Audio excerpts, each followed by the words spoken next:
TikTok, time to rock. Good evening, good morning, good afternoon to everyone who's watching from all around the world. Now, AP said that last time our audio levels were uneven. So, let's get a quick sound check here. We sounded even? Go ahead, give us a check, AP. Give us a check. Check.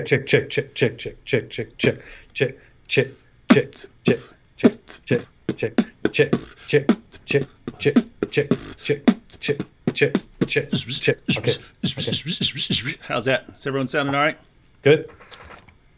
We always have to do that, right? We got to do it. We got to do it. Man, if we get Vocab on here with us, he can freestyle. He can freestyle to our dope beat. That'd be awesome. I can too. I'm a secret rapper. Nobody knows that, but I'm a secret rapper. You got dope rhymes. Hey, Secret. we should do some raps about the holes in the narrative. God, we should. I was thinking about that. Hindu historian says hi. Hi, Hindu historian. Hindu historian, hello. Hello right. to you. Everyone says, yep, everyone's saying the sound is good. All right. Capturing Christianity says, sounds terrible. Hey, so guys, have you been following the fallout? Which fallout? I'm talking everyone out there. Everything. Oh. What hasn't been a total fallout or backlash for everyone who's coming at us right now? Let's explain it. Okay, Let's explain what happens. Yeah, we gotta capturing Christianity. Yeah, I just saw the comment that you read. I scrolled down until I found it. Greetings to Capturing Christianity, by the way. Capturing Christianity? Why have you not condemned David Wood? What? You had him on your program and actually asked him questions about his methodology? How dare you? You're finished! You're finished, boy! You're finished, boy. Boy. I wasn't even planning on doing that right now. I wasn't even planning on going to the but it's just yeah. It just comes out, man. All right, so I guess we have to go. What set all of this off, AP? What got all this started? Because everything's just been escalating. Well, I guess it first started with the holes in the narrative. Yeah. Right. It was first with in an interview with Yasser Qadi, Mohammed Hijab came together and asked him certain questions about a topic, about some leaked emails and some conversations that Yasser Qadi had, and it was about whether Yasser Qadi can further elaborate what his problems with the preservation of the Quran are. And Yasser Qadi refused to speak publicly about it at first, but then when he was pushed further, he started talking about it, and it became a disaster. Because he basically revealed that when you get your Islamic education, you learn certain things about the preservation of the Quran, and it becomes all very confusing. But you just learn and to repeat what you have, what people give you during that education. But then when you go deeper into it, you start to understand that it doesn't really make sense, and that there are holes in the standard narrative. Holes in the narrative. Hey, that could be part of our beat, right? Yeah. Like check it out. Like you got you got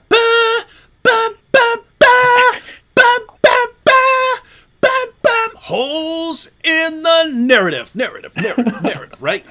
Someone will cut this up. Oh, hey, hang on. Look. Hey, Hijab. Hey, Hijab, here's your Christmas gift. Capturing Christianity says, I condemn David Wood. There you go. You can stop whining that you can stop whining, Hijab, that not enough Christians are condemning me. Capturing Christianity condemned David Wood. Wow. It'll be on Hijab's Twitter feed tomorrow. Oh, finally the Christians are condemning him. Now I've got him. You have to explain why you are condemning David Wood, though. Oh, well.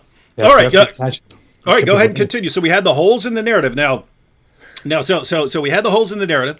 Yasser Qadi admits Guys, I know this standard narrative that we've all been passing around, it doesn't really work. There are holes in the narrative, and actually it cannot stand up to scrutiny. When we try to present this narrative to Western academics, they destroy us, and we know they're right. Direct quote from him. We know they're right because they're quoting our sources to us. And so his entire thing was, it's basically as Muslims, he's saying, as Muslims, we don't push hard enough, and we just accept easy answers that make us feel good about our religion, and other people aren't like that, and they just say it's not true, and then we know they're right. And so that was in that interview. Hijab caught a quick backlash, and he chopped the end off. He chopped 30 minutes of the interview off to cover that up. Yasser Qadi kept it up for a while. Then he deleted the entire interview. Well, first he took down comments. First he deleted comments because Muslims were in there saying, you're destroying my confidence in the Quran with this stuff. Then he took down the entire interview, and that should have been the end of it, but that wasn't. So how did that connect to anything else that's been going on? Well, after he took that down, of course, people started speaking about it even more and putting it out there, and pointing out that Yasser Qadi basically ended Islam, or that he basically destroyed Islam, and that Mohammed Hijab was the primary purpose, the primary actor with it, who caused all of this, because he invited Yasser Qadi and he made this whole interview possible, which was a disaster, which both of them have eventually deleted from their channels. I don't know what happened exactly after that, but I wasn't entirely there. But at some point, I said, "Hey, this is a perfect time, Mohammed Hijab. You asked me for a debate before. I would like to ask you. I would like to challenge you to a debate, because you have been very you have bragged a lot about how you would finish me and how I would I quote get close to, I don't know, crapping myself or something like that in front of him. So I thought, okay, come on, Mohammed Hijab, I challenge you to an online debate. Let's have an online debate on the question whether Islam is the truth.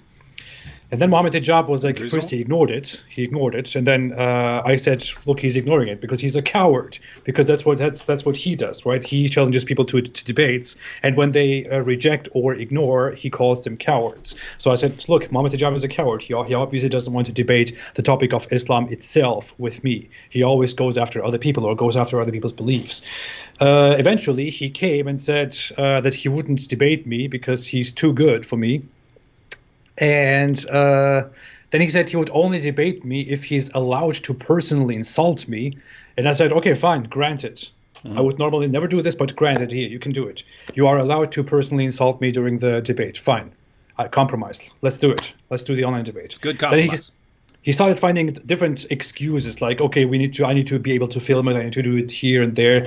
Eventually, his own fans pressed him to do it. And eventually he said, okay, fine, I accept this. I accept the debate challenge.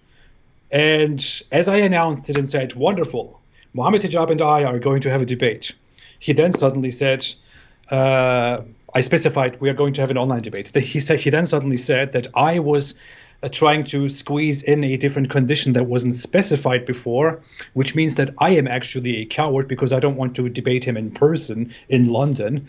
Which means I'm a coward. And immediately he started telling me stuff like, I think you should commit suicide, and things like that. And the funny thing is, he even convinced his fans that he did indeed not know that this was an online debate. But afterwards, just a few days later, he publicly admitted that he knew it was an online debate, but that he basically tricked me and that I shouldn't have trusted him because he's my opponent, and that he would only debate me if he buys me a ticket and I fly to London and debate him in person.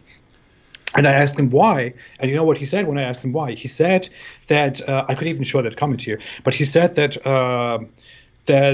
he needs to debate in front of an audience because showmanship, playing to his audience is a big part of his debate, and he doesn't want to disable himself for me. And And that's actually one of the main reasons why I didn't want to have an in-person debate with him, but rather an online debate, because I know that that's what he does. He doesn't trust the information that he presents. He trusts the interaction with his gullible people that he presents. And what's interesting is if you look at how Hijab wants to use an argument, Hijab has figured out, and you could kind of see this from like Ahmed Deedat and Zakir Naik, that they can be saying the stupidest things in the world, and the audience will just cheer itself into a frenzy where they're cheering for anything you say. So much so that Hijab could even agree with what I said and completely destroy this idea that Islam is pure monotheism, and they would still cheer as long as he sounded really confident, right? This is a man who stood there and said, Allah prays for Muhammad, not to Muhammad, and the crowd burst into cheers. Yay, our God praise. He could have said anything and they would have cheered. So he could have stood up there and goes, bibbidi bobbidi and a bobbidi bobbidi, that's the refutation, and they would have cheered like mad, right? Yeah, Allahu Akbar. Oh, it's so brilliant, right? So basically Hijab he understands how to take advantage of his audience. He understands the crowd that he's working with, and he doesn't want to live without that crowd. One, he doesn't want to live without that crowd, and two, he does not want to engage without some level of deception being involved. I have not seen this guy engage with anyone where deception was not involved in the debate process. So it is a major thing that he does. Deception is one of his major tactics, and I can show that. I still want to. I'm still preparing a huge video in which I will show the whole story from the beginning to the end, and including our debate and what happened there, and how he basically destroyed himself through that debate too. But in our back and forth messaging, he basically told me that I shouldn't have trusted him. That's what he said to me. He said, "I am your opponent, or I'm your adversary. You shouldn't have trusted me. You should have sent me a contract with all the details." That's what he basically told me. Anyway, so after that happened, he got very angry because I called him a coward before, and he started making tweets about how I should commit suicide. Then he deleted that. Then the following day, he claimed that was just to test my morals, because there's apparently nothing wrong according to my worldview with committing suicide. That same day, he got so outraged that he joined our live stream at night and gave us very strange sexual suggestions. That was the infamous golden showers debacle. He told us that we should give each other a golden shower, get on our knees, and be a gimp and all that stuff. People are still when I mention this stuff in videos, I still get, what is that? What is that? And then I get, oh, I just looked it up. Oh, nasty, right? Like he's this expert. He's this expert in bondage and fetish porn, and he's using all this stuff. Which, I mean, just think about it. If Hijab had been a good Muslim hanging out in the mosque and spending his time reading his Quran, where's his head getting filled with this stuff? This is some sick stuff. Anyway. I have to tell you something. I will just go into this briefly right now. I will go even further into this in my own work that I'm preparing about him. I'm taking my sweet time right now. And I'm only doing this because he resorted to personally attacking and harassing people directly, which is why I want to dig a little bit into his mind. But Mohammed Hijab projects a lot. He does this a lot. Like, he has a problem.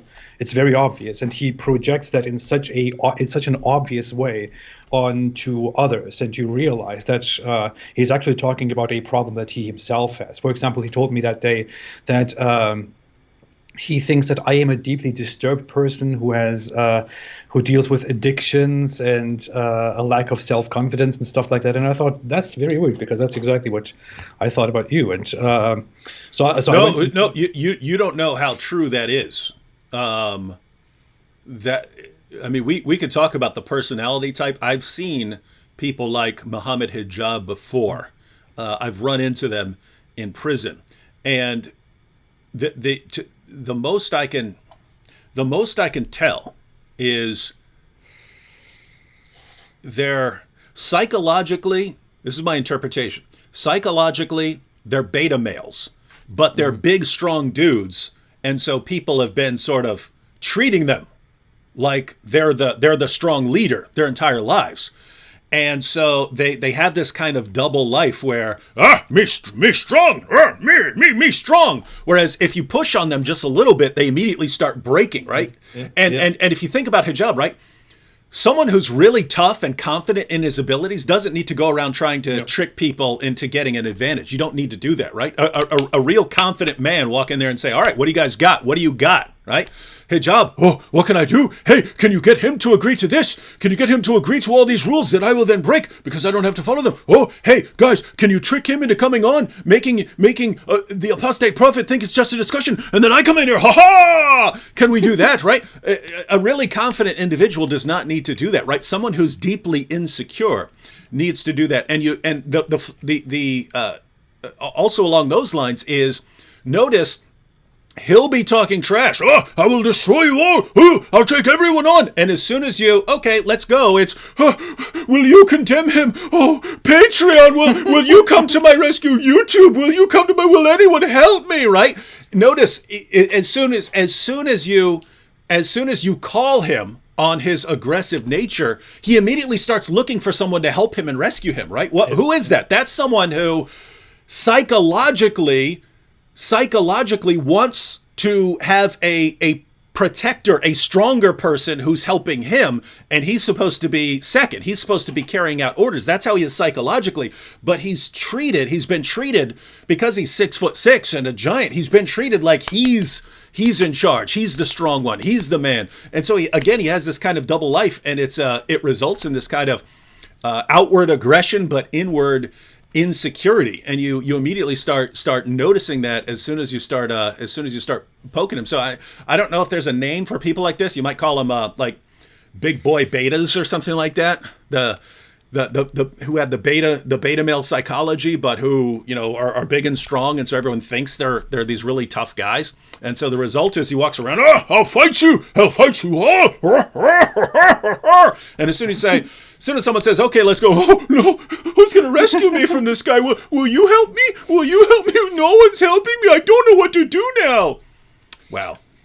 I think I have already shared what I think about him, what I think he has personality-wise, but I am pretty sure that he has that he's a narcissist in the realist sense, so that he's actually a narcissist, that he has a narcissistic personality disorder, which is something that is quite common actually in society, and that often doesn't need treatment, or that people often don't seek treatment for. But with him, it is so problematic. He has such deep insecurity issues, such deep inferiority issues, that it only takes very little effort to provoke him into doing extremely stupid things. And you just tell him something. With me, for example, it was this: he is trying to bully everybody, right? And he's trying to make everybody complain and trying to make everybody silent. But I just didn't react. I was just responding to him. Like, I was just quite calm at responding to him, to his mockery. I was mocking him back, bullying him back, basically. And the more I was doing that, the more he was getting angry, and he was eventually losing it and started saying incredibly dumb stuff to me. That by the way is getting him into trouble right now. And the following day he said that he doesn't say those things because he's impulsive. He just says those things because he wants to test us. But just a few days later, he actually made a tweet in which he explained that that he's very wild-tempered and he can sometimes say impulsive things, and then he actually admitted that many of those things that he said to us were quite impulsive, and that he said them because he was provoked, because as a reaction, because he's so insecure, he feels so easily provoked by us asserting that he's actually a little idiot, that he immediately tries to go out there to prove the opposite, and does and says terrible things in the pursuit of proving that he's actually very strong. Yeah, and notice what you pointed out. When he's just blurting things out because he's a hothead, right? Because he has a temperament where he can't stand any sort of challenge to him, right? Because he's deeply, deeply insecure, right? On the in his mind, he can't stand any sort of challenge. He just breaks apart. He's very, very fragile. So when you start poking him, he breaks down, he starts flipping out, and he loses his temper. But then he has to justify that because people are going, "Whoa, you're talking about golden showers and committing suicide? What's wrong with you?" And then, but here's the reason I must do that. Here's the reason I had to do that. There's no reason. You did it because you're an insecure hothead who can't control, who has no self-control, right? But then if that's going to be used against him, hey, look at you, you're embarrassing us because you're a hothead, and now you're saying you got a reason for it, and blah, blah, blah, and okay, now I'm an embarrassment. Okay, guys, I was just wrong. And so, yeah, the dude definitely has some issues. And for me, the main interesting point is that he's popular, right? That's the issue. If because people say, why are you paying any attention to this guy? Why are you paying any attention to this guy at all?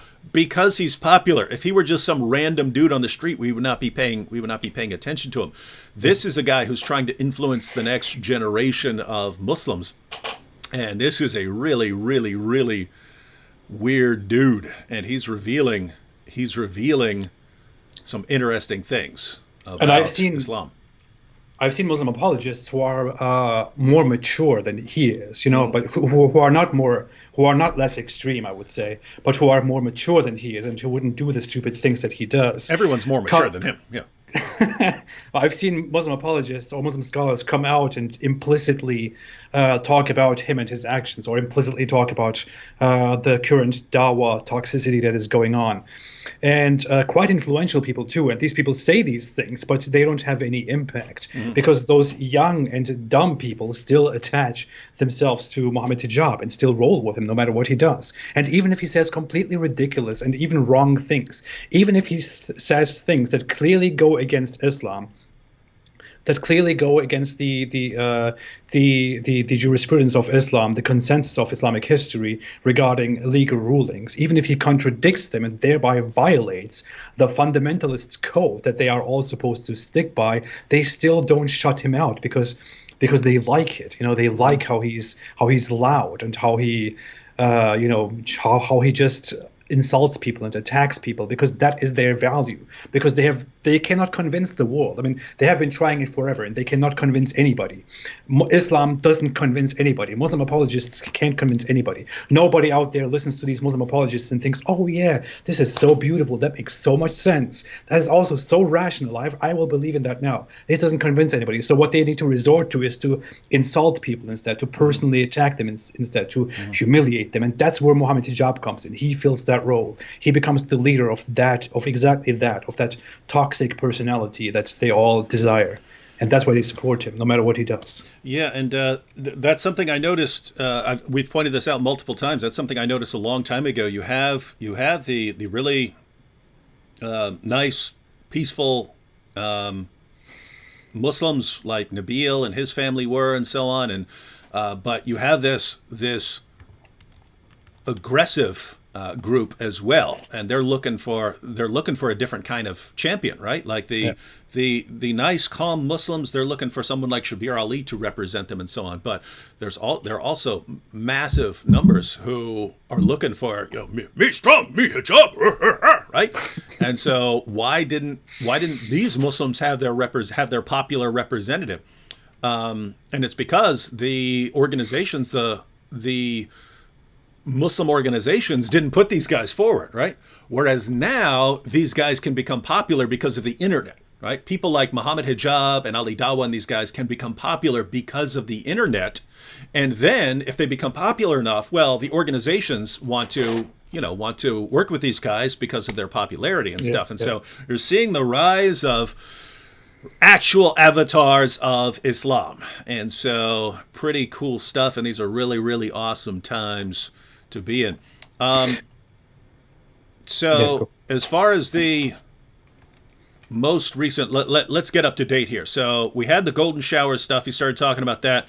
Then he started flipping out on you and your wife, which is always interesting to me, because I mean, they call me the world's most infamous Islamophobe, and they clearly don't like me. And yet anytime they have a choice of going after me or you, they go after you. And so I think there is that added element of you being an ex-Muslim that enrages them even more, because they tended to go after you more. So Hijab posted a nasty picture. He posted a picture with a nasty comment of multiple wives. One of them was of my wife. He posted pictures of, who was it? Abdullah Samir, you. Abdullah Samir, Abdullah Gandal. He mentioned Harris Sultan, who's not married because, so he got away. But yeah, Abdullah Gandal, Abdullah Samir, me, and you, basically, with our wives. He also said something about Tommy Robinson for some reason, but he then didn't pursue further on it because that guy is not in the spotlight anymore. What actually happened is that he didn't attack my wife first. He actually first tried to attack me when his whole deal with me got even worse, and he failed to, and he appeared like a coward to the public. He attacked me, and then when others came out in my defense and pointed out how disgusting he is, including Abdullah Samir and Abdullah Gandal, he started going against them and going into their profiles and going against their wives. Since my wife, since I don't usually share very much photos or anything about my personal life, he first didn't get to me. When I saw that he's attacking them personally all the time, I jumped in and said, hey, you have been attacking these people's private lives for several days now. Are you okay? It seems like you have serious problems. And after I said that, he then started digging into my profile and my relationships, and then he found my wife, and then he started attacking her, directly making veiled rape threats and rape implications. In the middle of it, he also mentioned your wife, and that's how it went. It went very crazy. We talked about it. He exaggerated even more. Then he made an incitement to targeted harassment. And eventually, it almost looked like it was going to stop because he posted about how he has been very wild recently and not everything that he did was good. But he didn't actually apologize, and he actually justified what he did. But then what happened is that these two guys, Adam Saleh and Slim, who are these I don't want to say it, but who are these popular Muslim YouTubers, they invited me one day because wait. I actually made a video directed at Adam Saleh once and said, hey, you're associating with the wrong people. You know, the people that you're associating with, like Ali Dawah and Mohammed Hijab and Dawah man, believe in things that you probably don't approve of, like killing people over their beliefs. Adam Saleh, they made a response video and said, hey, we all believe in the same things, implying that he's actually okay with that. Then Ali Dawah made a response video and explicitly said that he supports capital punishment for me and apostates like me who are little weaklings and cause corruption in society. And he said, and you know what? We will be watching, and we're proud of that.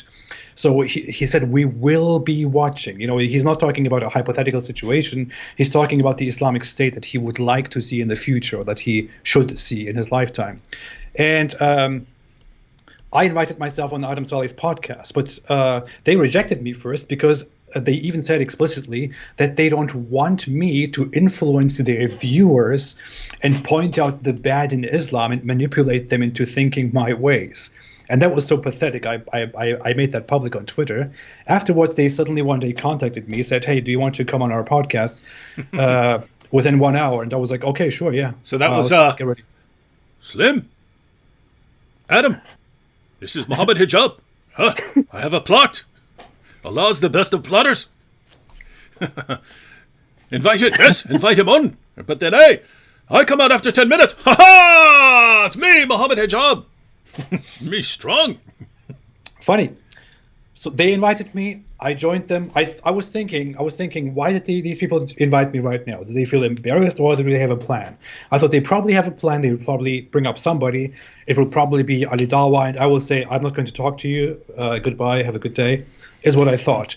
I didn't think Mohammed Hijab would actually join the conversation and try to trick me into a conversation, because I thought Mohammed Hijab is above that. And I thought the Mohammed Hijab who says, I will not have an online debate with you, would not do that, because how does that make him look? But then I go there, and suddenly 9 minutes later, into the conversation, Mohammed Hijab appears. And I said, I'm not going to talk to Mohammed Hijab. I'm not going to talk to him. He has insulted my wife. He has threatened my family. He has supported these things. He's insulting other people's wives. He's insulting other people's. He's harassing people. I'm not going to talk to him. He can have. I offered him a debate, and for 20 or 30 minutes, I kept saying, "Hey, if you want to have a debate with me, have a debate with me. I'm not going to talk to you." But eventually, I started talking to him. We talked about the death penalty. He went against Islamic rulings in that. Yeah, He just became very dirty. I didn't. I haven't watched the exchange. I clicked on it. I saw Adam and Slim. They were basically asking you why you ripped up the Quran, but they kept interrupting. Oh, that's and I'd seen other people comment saying, why can't they let him finish an answer without interrupting? And then I sort of scrolled through to see where Mohammed Hijab came in, and then I was like, this is, just looking at the comments. Wait a minute, so this is Hijab being Hijab. Always has to, have some level of deception in there, but. Yeah, so as far as comments that I saw after that, I saw people were from Muslims saying this guy doesn't know what he's talking about on the issue of apostasy, and I think it was from what's that guy's name? Daniel what is it? Is it Kikachu? Daniel Hakikachu, yeah. Hakikachu. Daniel Hakikachu. I think someone asked him, said, "Hey, is this a correct view?" And he just said no, and so.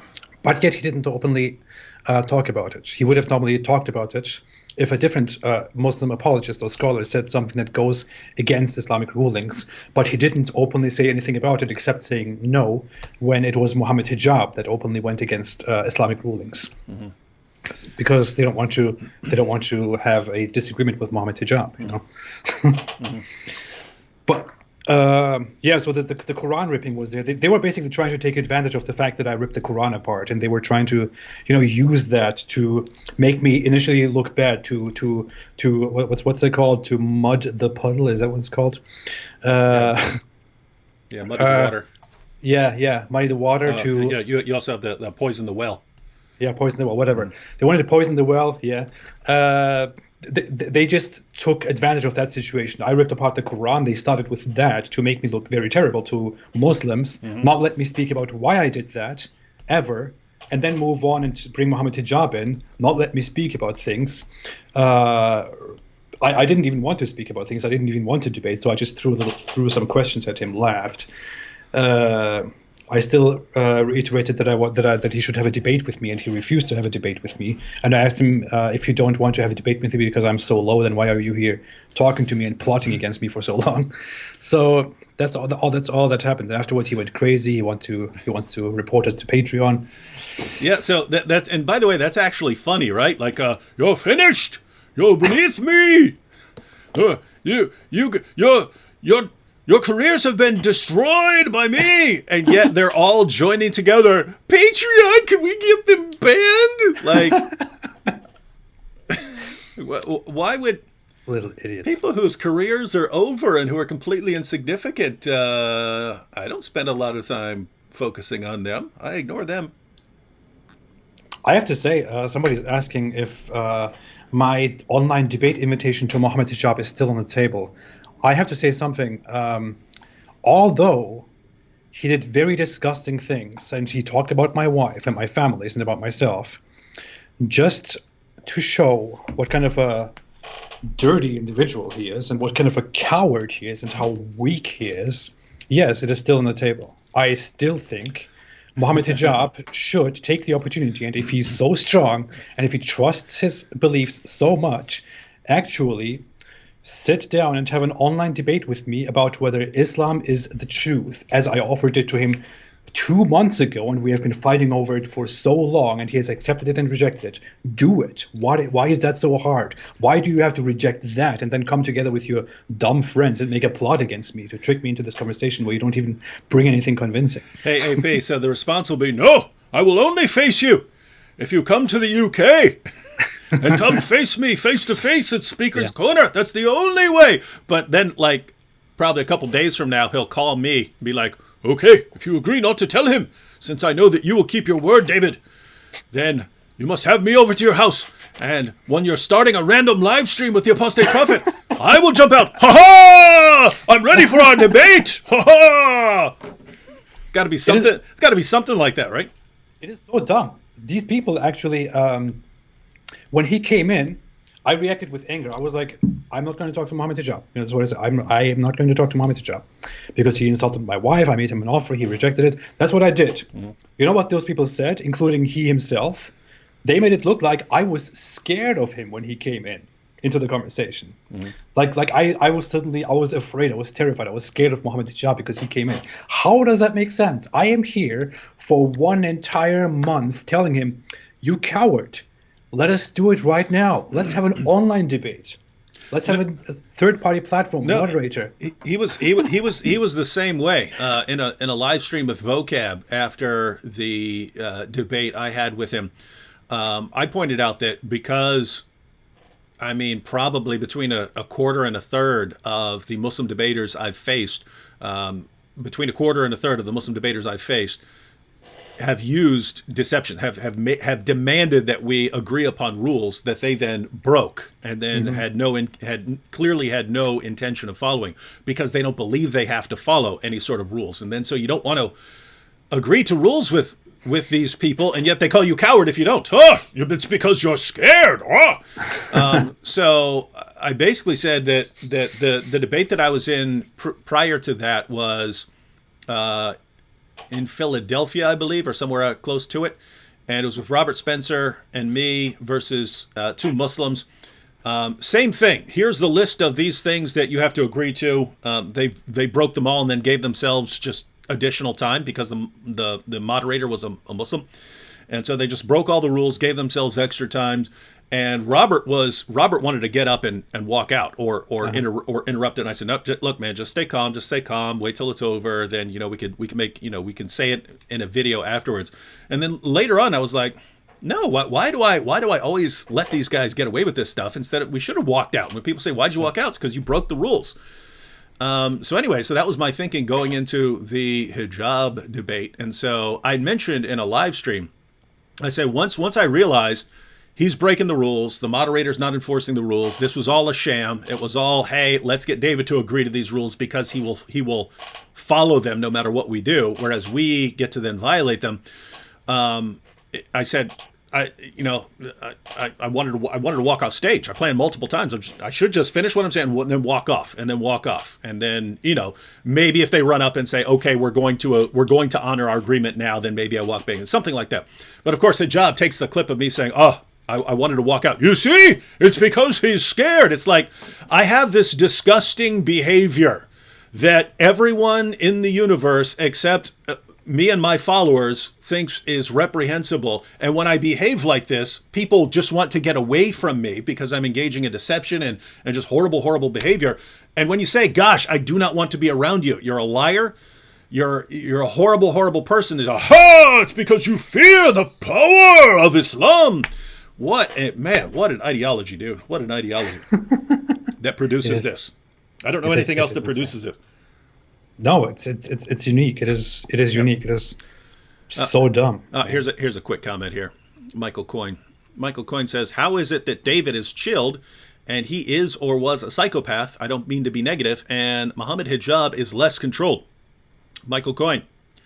Different. I don't think you know what psychopaths are.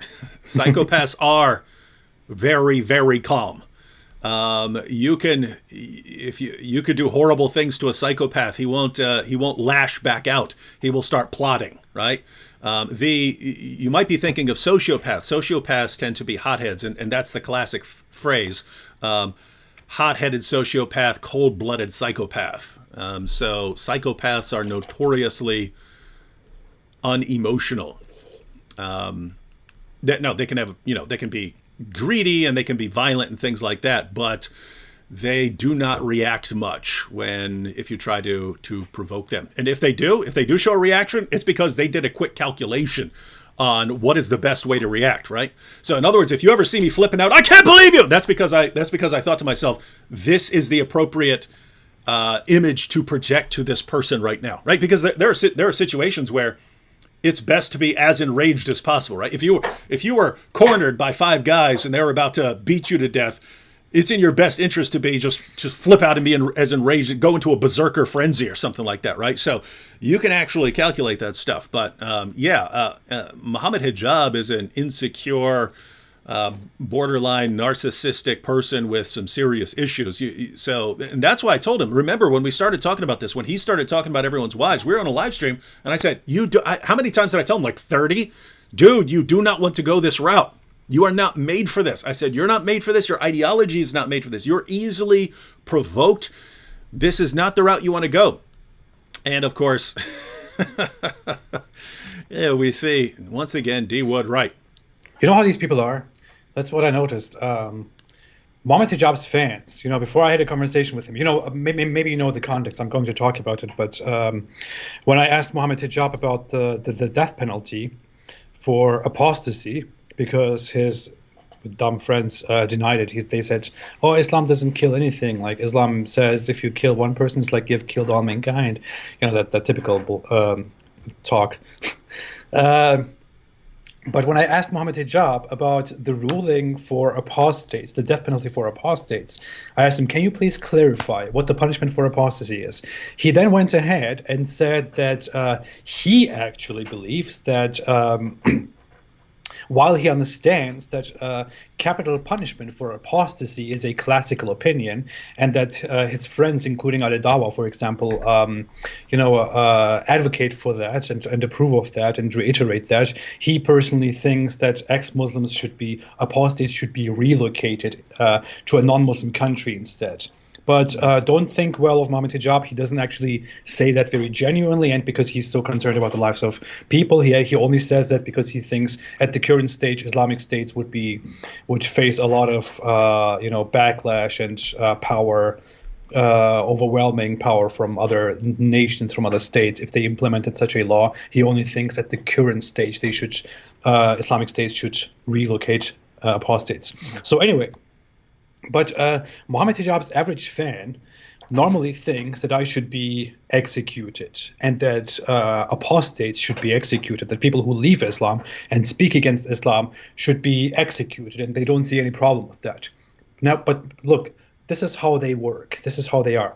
Look, this is Mohammed Hijab. This hand, my left hand, is Mohammed Hijab. This is the average Mohammed Hijab fan.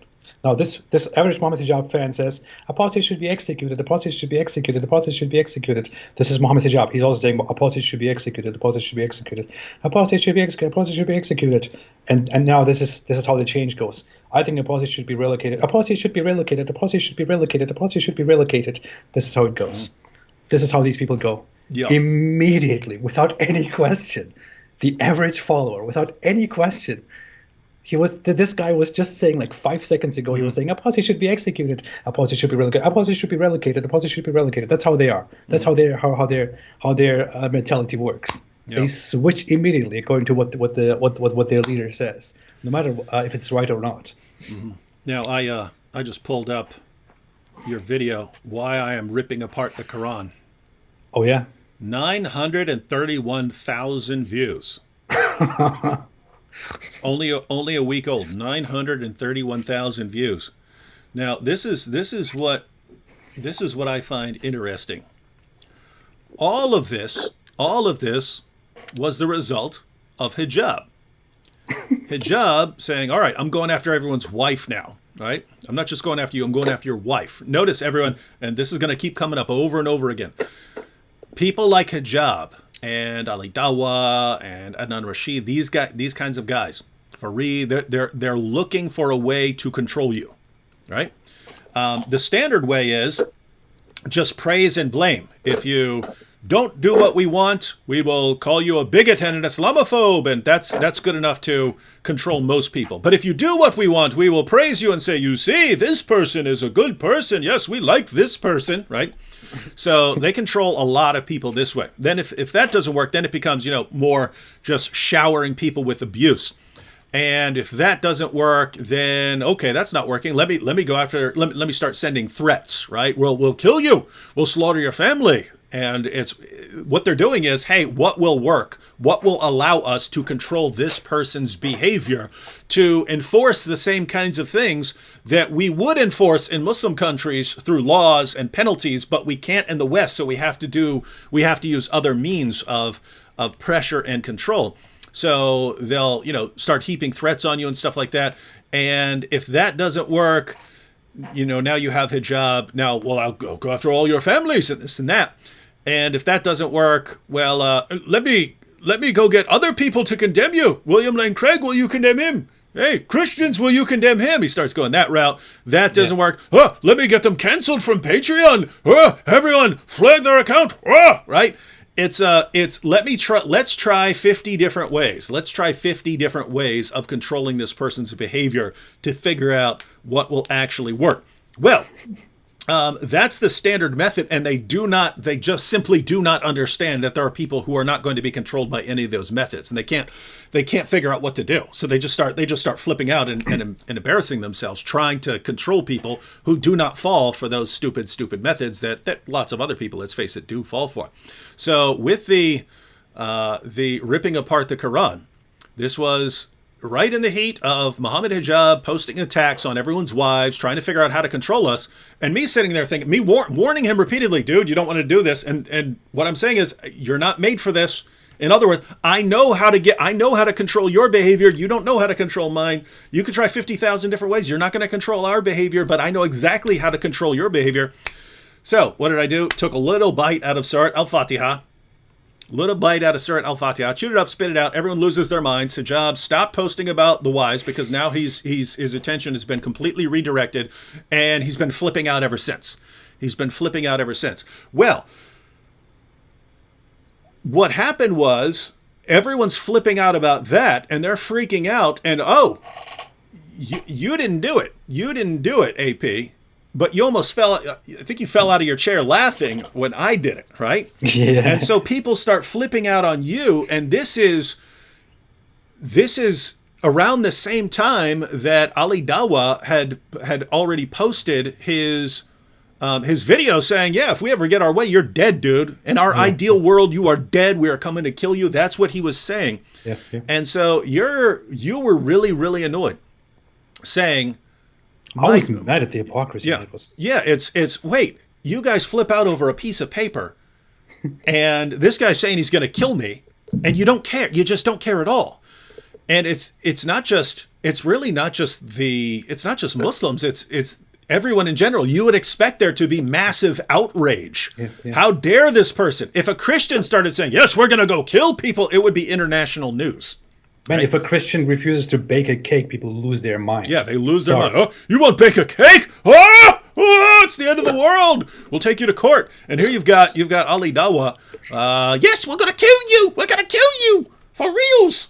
And it's fine with everyone, but shame on you for laughing when I chewed up and spit out a passage of the Quran. So how awful of me.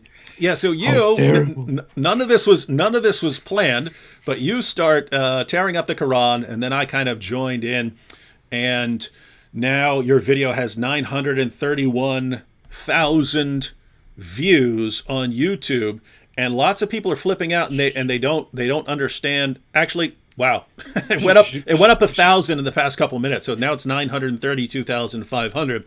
But you should pull up the like-dislike ratio of the video. Yeah, 14,000 likes, 235,000 dislikes. 14,000 likes, 235,000 dislikes. But notice, I mean, that just proves the point, especially if you look through the comments and see, you could make multiple videos just out of how many threats you're getting. But it really illustrates the point that, that this is much worse in the eyes of many people in this world. This is much worse than if someone slit your throat. And that should be important to people to be aware of, right? People should be looking at this going, whoa, what is making people think that doing this, crumbling up this page of a book, is far, far worse than slicing this man's head off. What is this ideology doing to people that it's making them think that way? Because if it's not just one random person who thinks that way. Look at the numbers there. It's a very, very large group of people who think that way. And if there's a large group of people who think that it's far worse to, do something to a book than to massacre someone, we might want to look into this problem. You know what the funny thing is? 90%, 95% of the people who have actually come on the video and have watched it and have disliked it have not understood what the video is even about. All they see is there is somebody here who is tearing apart the Quran, and he's talking and he's laughing. That's all they see. They leave a dislike. They go and spread it to others. The others come and look and see somebody tearing up the Quran. They leave a dislike, say, "How dare you do this? May Allah punish you," and they leave. And it just goes like that. In fact, when you look at the statistics, I see the statistics of every video, and I look at the statistics right now. On my Why I'm Ripping Apart the Quran video, the average view duration of the video is 1 minute and 28 seconds. The video is 6.5 minutes long. My average view duration on my average video is 5 minutes. So the average video is watched 5 minutes, but this video is on average watched only 1 minute and 20 seconds, meaning that, as I said, most of the people who will come and watch this video don't actually watch the video. They have no idea what it is about. They have no idea what I'm saying while I'm ripping apart the Quran. They have no idea why I'm ripping apart the Quran. They have no idea about anything at all. All they see is that there is some guy who dares to rip apart the Quran, and we must do what we as Muslims must do and protest this and send insults and threats in response to this. In fact, I made a follow-up video just a few days later called Sorry for Ripping Up the Quran. And that was basically a joke video in which I, again, showed at the beginning how these people justify the killing of me and other apostates, and how I, as a response, rip up the Quran and say, is this worse than telling people that they should be, executed for their beliefs? And I say basically in that video, I am deeply sorry that people are seriously offended by me ripping apart the Quran, and that they didn't get the message. Apparently, next time I need to be clearer about my message, and I will be. That's what I'm saying. But the people come and think that I'm genuinely apologizing for ripping up the Quran, and they dislike it and say, your apology is not accepted. Do you think you can get away with an apology? So these people have no idea what they're watching. They have no idea what this is about. They just react with such anger to me ripping up a book, pieces of paper, whereas everybody is quiet, including, and I'm saying this again, I don't care what anybody thinks in response, not only Muslims, everybody is completely quiet about the fact that known Muslim apologists in the West come out and say, you little weakling, you deserve to be executed, and you know what, we will be watching and we are proud of that. No one cares about that, but people care about this. People care about this here. Yeah. Oh, you still got pieces laying around too? That's funny. I didn't clean it up. I didn't clean it up either. They're all over they're all over the place. We can make it rain here, ladies and gentlemen. Yeah. Hey, speaking of making it rain, Mohammed Hijab made it rain, and I don't mean in a sick golden shower sort of way that he likes to talk about. Money wise. Guys, I'm just saying because people have been bringing up the Patreon situation. That's is that what I titled this video? Oh yeah, they're trying to get us banned. Yeah. So, and this is really. I told people I really don't need any increase in funds, but this always cracked me up when someone would try to get someone canceled, and then a bunch of people would rally around that person and support them even more and stuff like that. And so it was just a big slap in the face of the people who were trying to get people demonetized and so on. But Mohammed Hijab posted a video. That video has been taken down by YouTube. It said that it violated its terms on harassment and bullying. Now, I actually don't know why that is. Yeah. I don't know why that is. And Hijab, I'm not going to agree with you on much in life. But you can say right now, I'm totally fine with Hijab having that video up. I even posted clips on my own channel. So, in other words, I have a bit broader acceptance of freedom of speech than whoever took that video down. So, Hijab, you can use this. I'm the one, well, I guess AP too, but I don't care if that video stays up. So you can use that in your appeal to YouTube. You can say, I don't care. Unless it was harassment against Patreon, because he sent all his followers to mass complain to Patreon, which can be annoying if you're a company, especially if it's someone complaining over something totally stupid. So anyway, guys, Mohammed Hijab posted a video saying, we're gonna all go to Patreon. We're gonna make Patreon accounts, and we're gonna go to their pages and complain that this is hate speech, and we're gonna show them the video where they're eating the Quran and where they're ripping up the Quran, and we're gonna get them banned.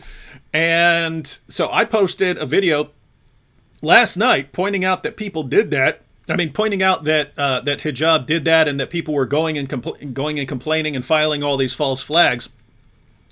And pretty hilarious situation. My number of patrons shot up pretty quick. What happened with you, AP? Yeah. After he published that video, I received some new people came and became Patreon supporters. But especially after you published that video, where you showed how he's demanding people to report us to get us banned from Patreon. Mm-hmm. I think over 100 new people came to became new Patreon supporters and started supporting me and said, "Hey, I am just here because of Mohammed Hijab and because of David Wood, and I will support you from now on. Thank you so much." And yeah, and I'm looking at mine right now, and I'm up. I believe you're up over 100 and some, and I'm up about 100 and looks like over 140. I mean, you're talking 2 years worth of work to get an additional 140 subscribers. And Hijab, man, he's just funding the counter jihad. He's funding all of us. I feel like he deserves a percentage of this. By the way, you know what I'm going to do? You know what I'm going to do? Because I don't really need the extra. And I mean, there's always stuff I can use it for, and to upgrade and to expand and things like that. But for this first month, I think I'm going to take all the extra money, and I'm going to go to all the channels that Hijab really doesn't like, and just load them up with super chats and put like, this donation brought to you courtesy of Mohammed Hijab, and just say, hey, this is all thanks to Hijab. Can you imagine that? I mean, can you imagine if you'd gone after him and tried to get him canceled and tried to get him demonetized, and then it's just, he ends up getting way more support? That's got to hurt. That's got to suck, because they really hate us. To be clear, Muslims of the world, I do not hate you. I don't hate even the really, really nasty ones. Right? Why? I used to be a very, very nasty, violent person. And so it's just not my business to say, this person is pure evil and, deserves nothing but contempt, right? There's hope for these people. As long as they're alive, there's hope for these people. But they really hate us. They really, really hate us. They would gladly, at least many of them, would gladly execute us if they only had an opportunity, right? So they really, really hate us. So it's all part of a desire to control behavior, right? So me and AP in a Muslim society would not be allowed to say these things. So these guys, Mohammed Hijab and Farid, and they do not believe that we should be allowed to say these things because it goes against Islam. It just doesn't enter their mind. You're not in an Islamic country. These guys are not bound by the commands and teachings of a 7th century, Arabian caravan robber. They don't have to obey him, right? But this is from Allah. They must obey it, right? But they can't enforce it through the law, so they try and enforce it in other ways. What's the goal? Stop us from criticizing Islam. You've got Muhammad, who orders us to be violently subjugated, orders us to be executed, allows for our wives to be taken as sex slaves, our kids to be enslaved, allows all this stuff. And then their message is, but shut up about it. Don't say a word. Just let us spread. Do not speak against this ideology that calls for your annihilation. Do not say a word about it. Our response, of course, is no, but they look for ways of controlling us. to get the same result as you'd have in Pakistan. Namely, people just aren't criticizing Islam. They're looking for the same result, but they have to use other means. Well, insults didn't work, abuse didn't work, threats didn't work, nothing is working. Oh, let me go after their Patreons. Oops. I just got them way more support. Use your mind a little bit. Or use your mind. Are you dumb, man? Seriously, use your mind a little bit. If I wanted to cause harm, if I wanted to cause damage to someone's cause so much, and I have to be very honest, I'm definitely not as obsessed with other people's work and with other people's path as Mohammed Hijab is with ours at the moment. If I wanted to do that, I wouldn't go there and point out something that person has and call my own audience to take that down, especially not something like Patreon. I wouldn't say, hey, here's his Patreon account. Here, I will show you his Patreon account. Please, everybody, go and take this down. Please report this. I wouldn't do that. I would think a little bit further. I would think a few steps further and would think, hey, if I do this, this will just end up in people on the other side becoming much more agitated by me and becoming much more defensive and supportive of my opponent and supporting him. So I shouldn't be doing that. That is probably a mistake. That's what I would think. And this guy is so dumb. He's really dumb. Deep in his anger, in his rage, that he cannot use his mind a few steps ahead and does something like this. George Lee just said, "Hi, David. Invite Bob the Builder." Yes, I already have. Me and Bob the Builder have been corresponding. We're just trying to figure out, because of the time zone difference, when is a good time to have a discussion. But yes, absolutely, it's tactic-wise. I mean, he basically has two tactics. Well, he has three, right? So, bully, deceive, and whine. Right? Those are his three tactics: bully, deceive, and whine. So he's going to try and deceive you if he can. He's going to try and bully you if he can. If he can't, then he's going to whine and complain and throw a tantrum.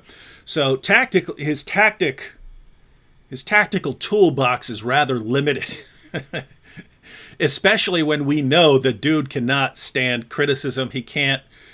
He can't take it. He flips out. His ego is too fragile. And so that's why, hey, Hijab, just don't get into this. But then, gosh, if I had normal human feelings, I would feel bad for this guy, because how he must feel right now, right? This guy must be feeling right now, gosh, I just went after these dudes. I tried everything else. I whined. I tried to get other people to condemn them. Everything we've done, I tried to bully them. I went after their wives. Nothing worked. And now I'm trying to defund them, and I've managed to massively increase their resources. I've managed to massively increase their financial resources so that they can do more, so that they can put out more content, so that they can hire people, right? I really want to send a postcard to Mohammed Hijab. I want to say, hey, thank you very much for your support. This is my gift to you. Thank you for making our work much bigger. Seriously, I'm beginning to think that Mohammed Hijab is. I don't want to reveal this to the public. I don't want to expose him. It wouldn't be good. But I'm beginning to think that Mohammed Hijab has actually left Islam. He actually doesn't believe in Islam anymore. He's now an ex-Muslim, and he just wants to abuse the situation as much as possible and help the enemies of Islam. He wants to help me and you and others in becoming more significant, and he wants to damage Islam as much as possible at the moment before he announces publicly that he has left Islam, that he doesn't believe in it anymore, because everything that he has done for the last 2 months is so ridiculously absurd and so harmful to Islam and just so good for us. What's hilarious is how these guys are going along with it. I mean, I would think like you. One, I wouldn't try to get someone demonetized and so on. It goes back to what I was talking about earlier with like insecurity, right? If I want to go after someone, I'm coming right at them. I'm going right at them, right? If I want to go after you, I just boom, let's do this, right? Hijab, oh, how can I get them behind the scenes? Oh, how can I sneak up on them? How can I trick them, right? So one, I wouldn't do it, but two, even if I were the sort of person who would do it, I'm thinking like you. Well, maybe this isn't going to work. Maybe this will draw more attention to this scenario. And what's just amazing is this entire situation: the Quran eating, the Quran ripping, all of that stuff is because of hijab. I don't want to do that stuff. Yeah. I liked the equilibrium that we had, that we make videos and they try to defend their prophet, right? That's good. I want to keep doing that. I think they've realized, well, that's not working in the long run. To be very honest, as for me, I was working on several videos, and they were all about. I was really going into topics like the Day of Judgment, the contrast between Islamic scripture and Christian scripture. Stuff like that. I was going into these things. I was going into the Ten Commandments. I even have a list here of things that I was going to do over the next few weeks, and they were all tasks that I have to, sit down, research stuff, do this again. And I was really trying to find the motivation to do that stuff. And I felt like nothing is really going on right now. But then Mohammed Hijab came. Mohammed Hijab came and started attacking me so brutally. Mm-hmm. And he completely gave me so much motivation to do more stuff and to go very hard, to produce brutal stuff. I'm currently just not publishing videos because my channel is being bombed by Indonesian Muslims. Mm-hmm. By the way, it is morning right now in Indonesia. They just got up and they will start. There goes your views. They will start bombing my Quran ripping video again, and my Quran ripping video will probably reach like 1.5 million or something today. I don't know, but or tomorrow, not today. But he brought this back to me. He gave me a good reason to have energy again and to have devotion and motivation again, and it's amazing. By the way, I want to say thank you to everybody who has. I'm mocking, I'm being sarcastic, but seriously, thank you so much to everybody who has been supportive, who has decided to support us on Patreon after what Mohammed Hijab did. Thanks for all the support among all the trash that I'm currently getting from Indonesia and from all over the world because of my Quran ripping video. But seriously, thank you so much, everybody, for your support and everything. Yeah, I'm not sure what the exact number was, but I believe someone could correct. Well, no, you can't correct me now because the video's been taken down. I think I do have a copy of it. Not terribly important. I think I had 116. I mean, 1,016 patrons when Hijab posted that video. I think that's the screenshot he used at the time of his video. So 116. I mean, 1,016. I believe it's now 1,161. So I'm up 145 patrons since Hijab tried to get us demonetized. Man, and again, what's absolutely amazing is that people go along with these stupid plans because they're rallying around this guy. Let's look at it. Let's look at a couple of examples here. Let me see if I can pull these up here. What an idiot! All right, so this is Farid. Farid responds. By the way, he's the other one who's primarily responsible. There are three important figures in the holes in the narrative. Yeah. No, sorry, I just made noise. Sorry. So Farid is the one who leaked Yasser Qadhi's emails, saying that he's having doubts about, I guess, the standard narrative. He's having a crisis of faith or something like that. But that was all in secret. But Farid, I must expose him. Right? So then Hijab tries to get Yasser Qadhi to clarify this because he thinks Yasser Qadhi's just going to go, no, my good man, the Quran's been perfectly preserved. I was talking about something else. And instead, epic dumpster fire of a train wreck of an interview destroys the confidence of tons and tons of Muslims. So this is Farid, and so this is why these guys are obsessed with bringing us down. They know we're the ones who will use this material to wreck Islam. So this is Farid sending a message to Patreon support. 2 individuals that thrive off donations through your site engage in hate crimes. This is actually hilarious. Crime. Look, he says, hate crimes like eating and tearing the Quran. Does this not go against your community guidelines? Answer, Farid, no. It doesn't. That's not a hate crime, you giant infant. maybe where you live, Farid. Maybe that's a hate crime where you live, and I don't want to live there. No one wants to live there, to be very honest. But Farid, that's not a hate crime. So, long answer, short answer, no. Long answer, no. Not a hate crime. But so, you know what I find so funny? Farid is a guy. I haven't ever talked about him very much. I don't usually talk about him, but Farid is a guy who started his channel just because he wanted to refute all my work. That was his primary purpose why he started his channel. And he just started making videos about me, and he made like 50 videos about me in response to 50 something videos that I made.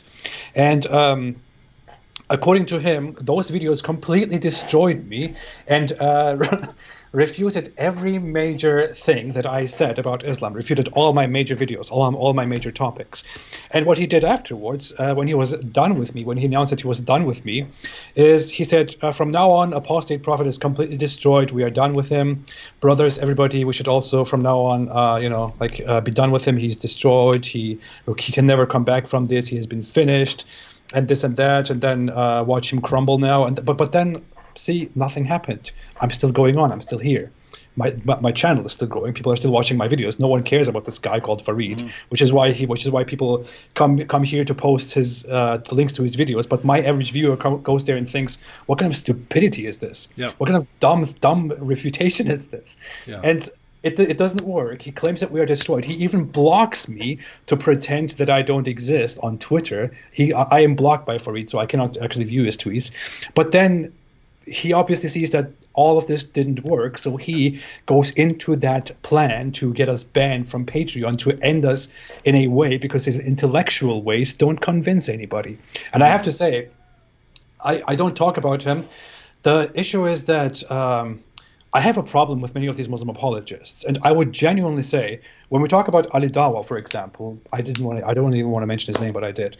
When we talk about him, or Mohammed Hijab, or several others, I would say that many of these are terrible people. You know, AD is a horrible, horrible human being. Mohammed Hijab has very serious problems and is a horrible human being. Certain others are very problematic, but when it comes to that guy, this Farid guy, I just don't think he's a terrible person. You know, I don't think he's a horrible human being. The problem with this person is just that he's so stupid that I cannot take this guy seriously. Yeah. And I feel like this guy is not a bad guy. He's not an awful guy. He's just very dumb. Yeah. And I don't know how to feel about that. I don't know how to respond to somebody, because it's not really his fault entirely, you know. Yeah. And with people like Farid, because everyone's like, I get this all the time. So-and-so that you've never heard of made a video responding to you. Are you going to refute him? It's like, what? No, right? So it's all of these guys, especially, you know, with like Farid, give these guys a couple years. Give them some time to grow in popularity, right? Let them get popular. Then do something, right? Because if you spend your time going after every random guy who comes along, well, guess what? The person doesn't have a tremendous following. What did you do? What did you accomplish? And so, yeah, let these guys. In fact, with Hijab and Ali Dawah, I was not gonna be responding to these guys for probably another 2 years. I wanted them to grow in popularity. When you see a Mohammed Hijab and an Ali Dawah, and you know their personality type, and you know that they can't stand criticism, and you know that you can control their behavior and cause a massive meltdown like that, those are the people you want to become popular, right? Yeah. And popular representatives, the popular face of your opposing ideology, so that once they become the most popular things there are, then you go after them, and then they, you know, do a lot of damage. Unfortunately for Hijab, he just decided to accelerate things, and so I kind of had to modify my plans. But yeah, once he crossed a certain line, now if he will eventually back off, because guys, on this desecration of the Quran, until Mohammed Hijab takes down his tweets about attacking women, I'm at about level 3 right now on a scale of 1 to 10 of how far I'm going to go and how far I'm willing to go. I'm at about a 3. So level 1 would be, you know, just standard refutation. Level 2, Level 2 would be mockery. Level 3 is where I'm actually taking a bite out of the Quran. I'm going to stay at level 3 because I would consider level 3, my origami lesson. I think that it's about the same level. Then I'm going to go to, 4 and 5, which that's going to be the, eating the Quran with bacon and washing it down with some beer, right? That's there you're adding some additional things. And after that, once you're going level 5, 6 and beyond, that's where you're getting other people involved. And guys, I do not want to go this route. I want to stay at levels 1 and 2. Standard refutation and sometimes mockery with it. Those are the levels I want to be at. If you are crossing lines and you guys are cheering him, again, if Hijab were some random person, I would not think, oh, we need to escalate in response to this person. When he's very popular and everyone's supporting him and everyone's cheering him on, then you gotta nip this stuff in the bud. So as long as he has these tweets up attacking women, then I'm going to continue escalating. But notice I'm going really slowly. I'm escalating very slowly. I could dial it up to 10 right now.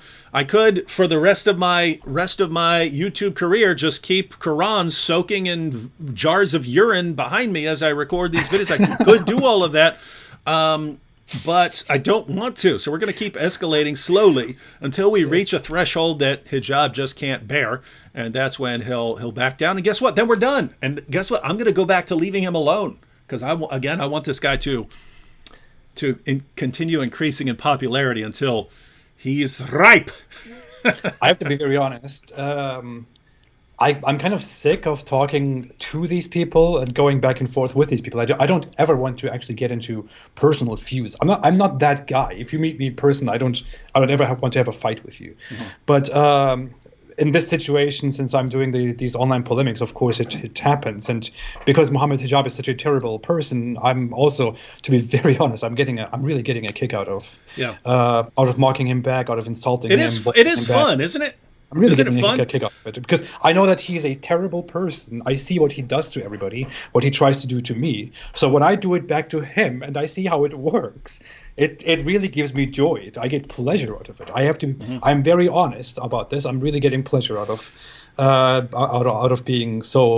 letting all of this out on him, for example. And I agree with something you said earlier. You were saying that you had all these projects planned and so on. You got this kind of burst of energy because I've been telling people that for a long time, namely that I get a burst of energy in response to aggression.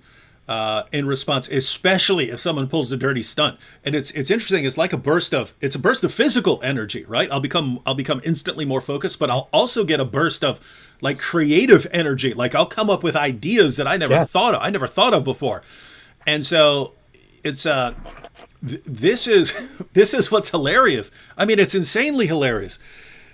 It's so easy to figure out these guys, personality-wise and how to figure out what to do to get them to behave in a certain way. They try everything to figure us out when, guys, it's pretty easy to figure me out too, right? If you want me to leave you alone, leave me alone, right? Don't provoke, but don't keep coming at me. Don't keep coming at me with threats and attacks on my family. Don't ever come with that, right? Because as much as it's ingrained into your mind, this is how you control people, it does not work with everyone. Guys, you have to say, oh, here's what would work with this person. Here's what would work with that person. Here's what would work with this person. If a sort of person that you're dealing with responds to aggression with creative energy in refuting you, you don't be aggressive towards that person, right? Yeah, so yeah. It's a situation where if people leave me alone, I would sit back and spend a lot of my time reading, occasionally making videos based on stuff I'm interested in, which would be Islam sometimes, mainly because I think someone needs to do it. If it's just what I'm interested in, I would not be making videos on Islam. So I would actually most likely be pursuing many other interests if these guys were not some of the nastiest people in the world. The people like Hijab, the people like Ali Dawah, basically the people who send me insults and abuse all day long. If you have the calm, peaceful Muslims who aren't trying to start a problem with anyone, aren't trying to go out and control people. If everyone was just like that, I'd be focusing on something else. But here's what's amazing. The Hijabs and Ali Dawahs of the world, Mohammed Hijabs and Ali Dawahs, those guys who are trying to shut us down are the ones who fuel us, right? Yeah. They're the sources of energy for what we do. And it's just, here's what's amazing. Their attacks are a source of internal mental and physical energy to go after their ideology. But now they've also expanded into becoming a source of financial energy for us, right? That now they're funding us. And it's, guys, do you ever get to a point where you say, maybe we should not be following these guys tactic-wise. Maybe we should not be following Hijab and Ali Dawah and stuff like that tactic-wise. But it seems like they just can't get around it, right? He's the one thumping his chest. Me. So we have to follow him. I have to tell you, I will soon be done with Mohammed Hijab. I would have normally been I done will too. with. I will too once he breaks. I would have been done with a Muslim apologist long ago, but with him it takes quite a while, and I will soon be done with him. I'm telling you that. But I will be done once I am done publishing what I'm working on right now, which I have announced long ago, and I wanted to publish it 2 weeks ago. I wanted to publish it a week ago again. But he keeps adding on it so much stuff, and he made it so much worse. I'm preparing something, and when I'm done with it, I will give it a befitting name, and when I'm done with it, I will tell you he will beg to debate me, and I don't know if that will still be open then, but I will tell you, I'm telling you, he will lose his mind. He will become aggressive. He will again start going crazy. I don't know who will fire him next from his job.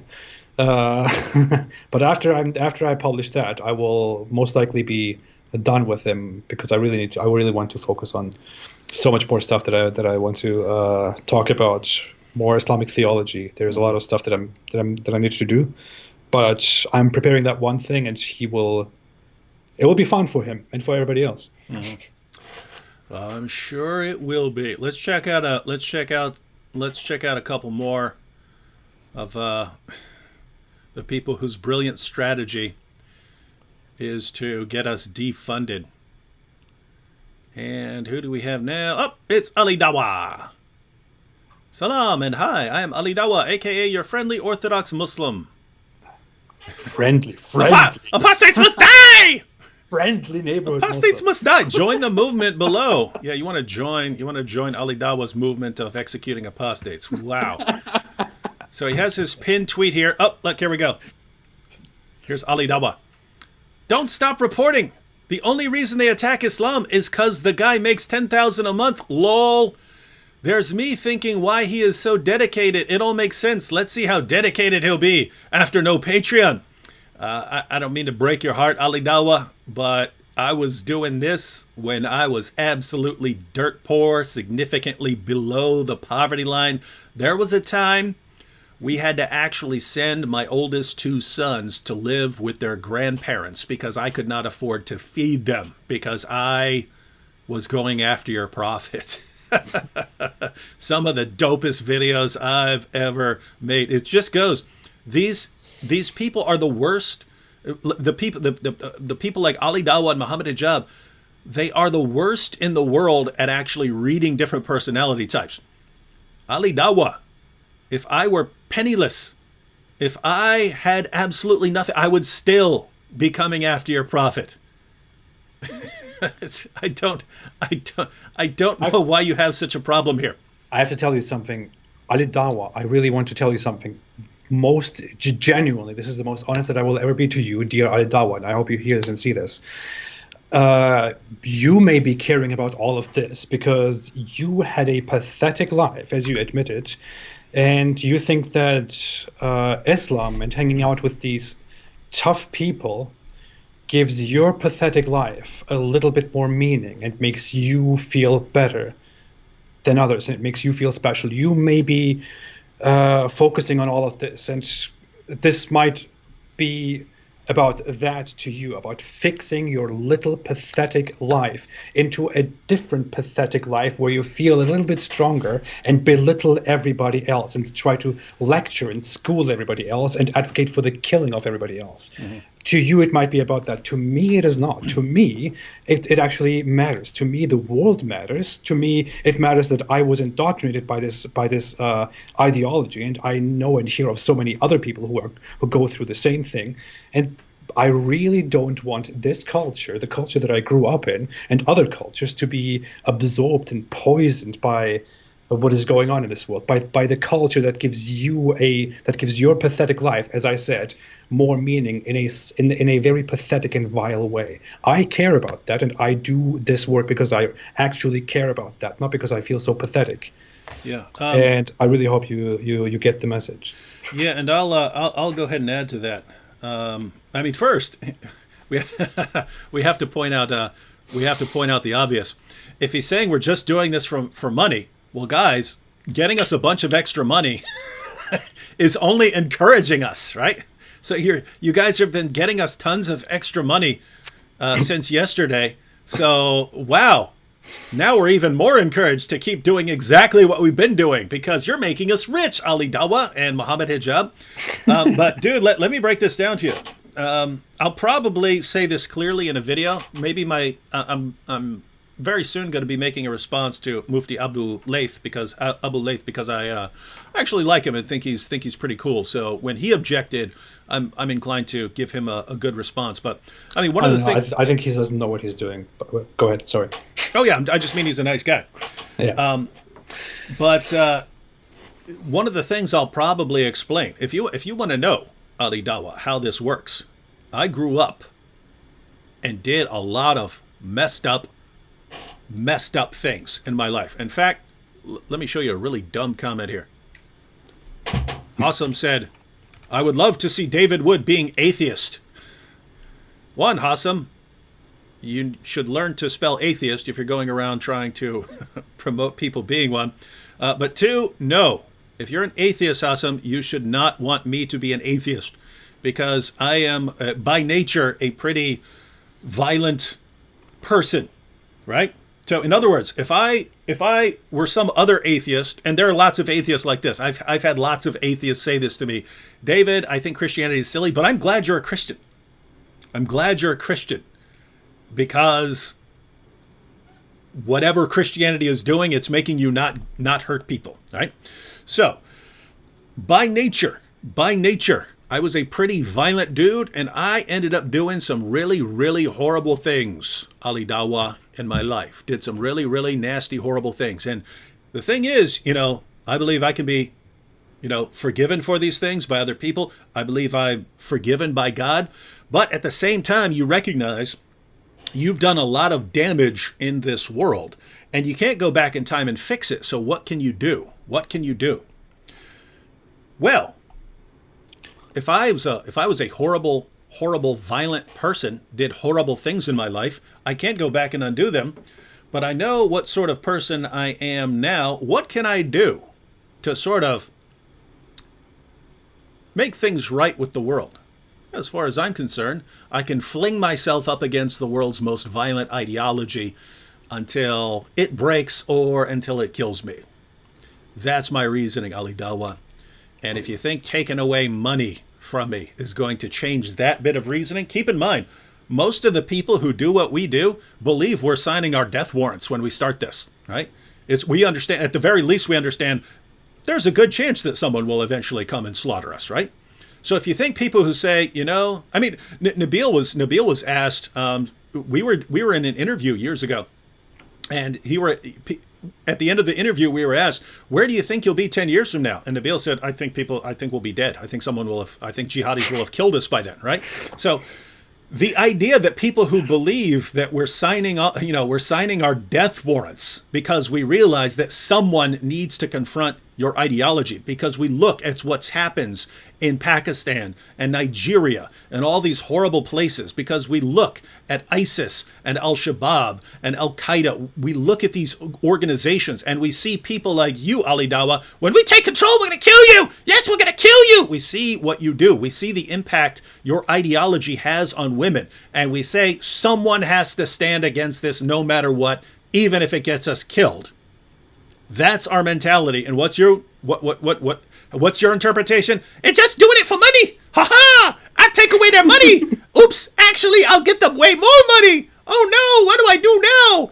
You guys just completely lack the ability to read people, right? Get your mind around that. Again, Ali Dawah, the closest, as far as stopping the desecration of the Quran, I've told you, saw my head off, or have Hijab take down his tweets. That's it, and we're done. It's done. These 50 different strategies and tactics you come up with will never in a million years work, and you guys can't figure that out. And I can literally sit here explaining, this is the kind of person I am. This is what would work with me. And you're like, oh, well, if that's what would work with you, let me try everything else in the entire world except that.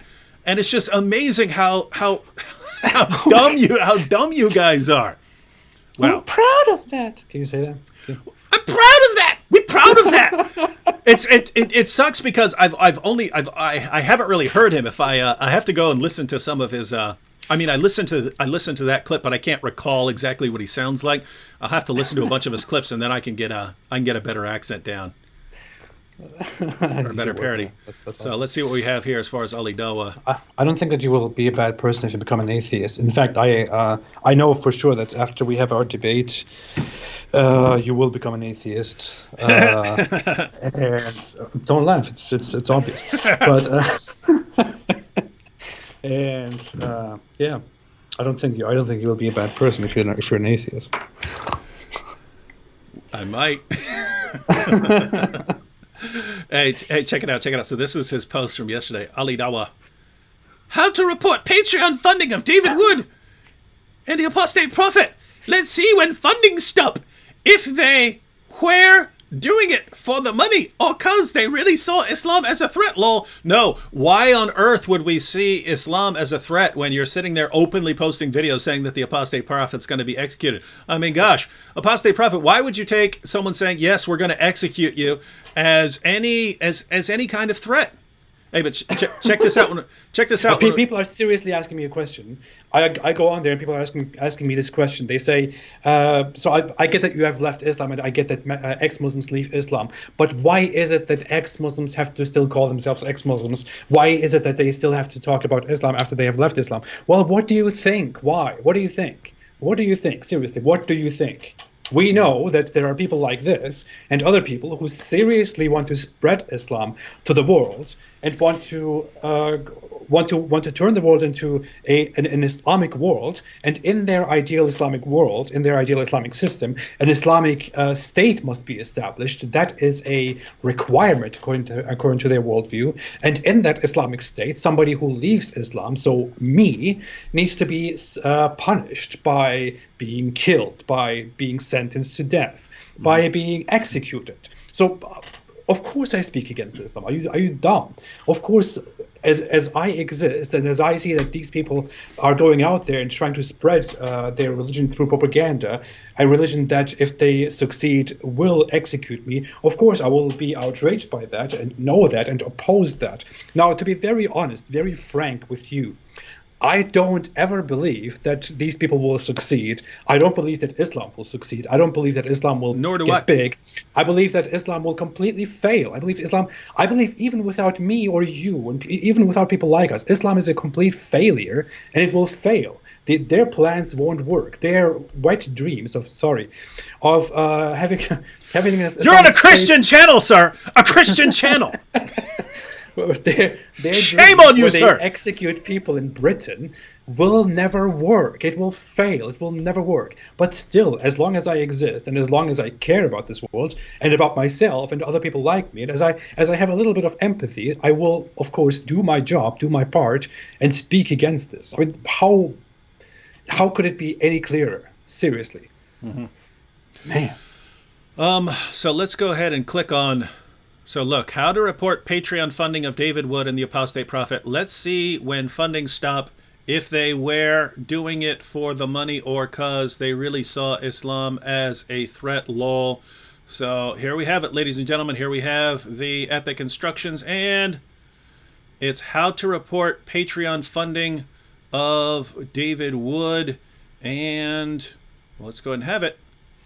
Up.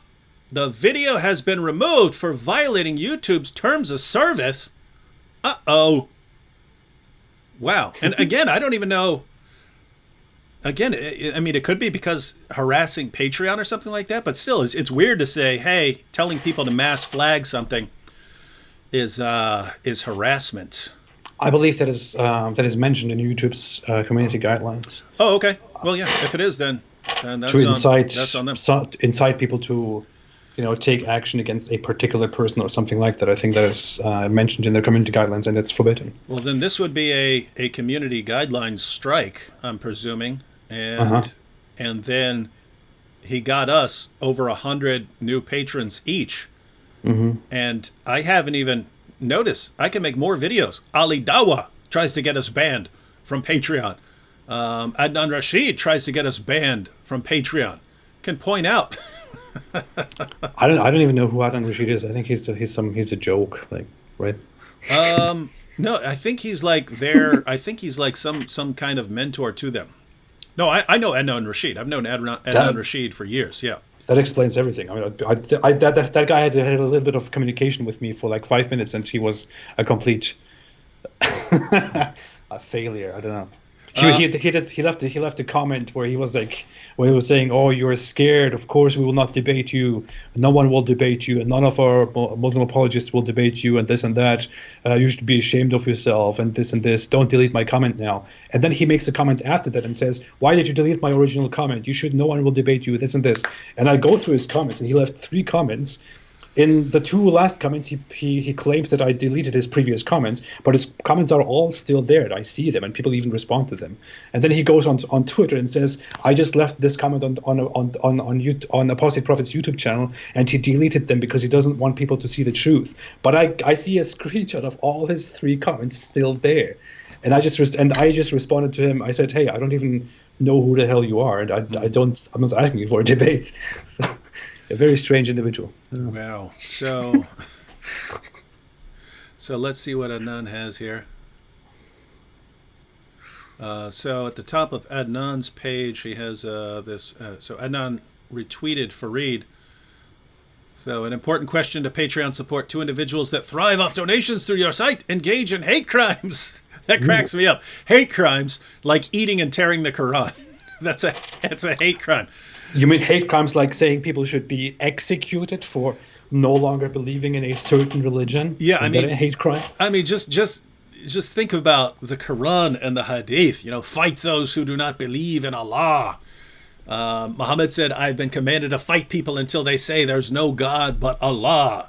Right? I mean, ordering people to fight and subjugate over their beliefs, that's all fine. What about beating your wife? Oh, that's fine. Everything is fine. What about tearing the Quran? That's a hate crime. They should be banned. Adnan Rashid says, "This is the least anyone who believes in Allah and his messenger can do." Well, hey, Adnan, if this is the least you can do, then if someone wanted to do more, what would that be? Saw our heads off, I'm guessing. So Adnan says, "This is the least anyone who believes in Allah and his messenger can do. Please share far and wide and cut the funding of these evil Islamophobes." It just cracks me up that these are the guys using Islamophobes, right?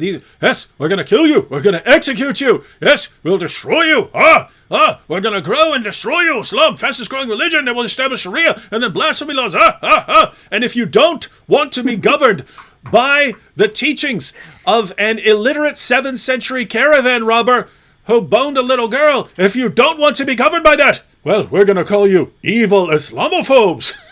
It is so funny. The average progressive person in America, the average liberal person in America, who, I'm not saying liberals all use that language, they don't, but the average person in America who would call us Islamophobes, for example, or who would call people Islamophobes, would call us Islamophobes because they would think that we falsely claim that Islam is violent and that Islam does things like killing apostates and all these weirdly perverted sexual things, these acts of intolerance. They would call us Islamophobes because of that. But then you have these people, these Dawah people from the UK, who call us Islamophobes for those things that the liberals think we think of them, which is why they think we're Islamophobes. This is so ridiculously dumb.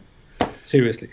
It is just absolutely insane, right? I mean, you're right. The people, I mean, even organizations like CARE and ISNA and stuff like that, Muslim organizations in the West who've been calling people Islamophobes, their message has always been they're Islamophobes because Islam doesn't teach any of these things. It doesn't teach that, apostates should be killed. That's all a lie. That's all a myth. It doesn't teach that it's okay to have sex with a 9-year-old girl. It doesn't teach that. And then you've got these guys. Of course it teaches that. Of course we're going to chop your head off. Of course. But you're Islamophobes. It's like, guys, you don't understand how this works, right? You don't understand the process of using this label. Yeah. Wow. Wow. All right. Should we? Yeah. Let's go through the super chats here. We should. I'm going to go through the super chats. If you believe in his messenger. There have been a lot of super chats, possibly.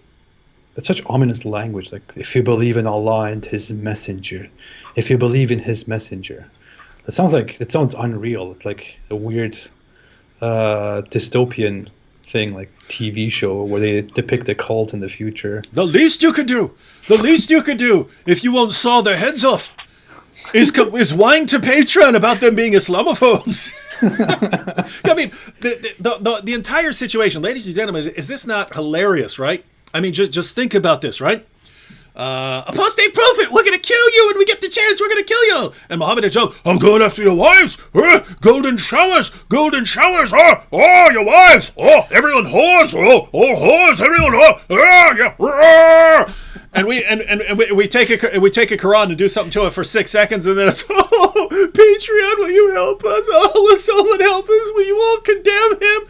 It's like guys, if you can't handle this, then don't stop starting this stuff. And it's the same thing over and over again. We'll start it with you. We'll try to intimidate you. We'll threaten you. Oh wait, you're doing something back. Oh, let's go whine and complain like a bunch of little girls. It's like this, this is just for demonstration right now. I just want to reenact what is happening. So can we do this act quickly, David? Okay. You are one of them, and you go and yell your terrible things at me. You're finished, apostate prophet. As soon as we get power over you, we will chop your head off, and we will parade your head through the streets so that everyone else takes notice and sees what we do to people like you. We're coming for you. You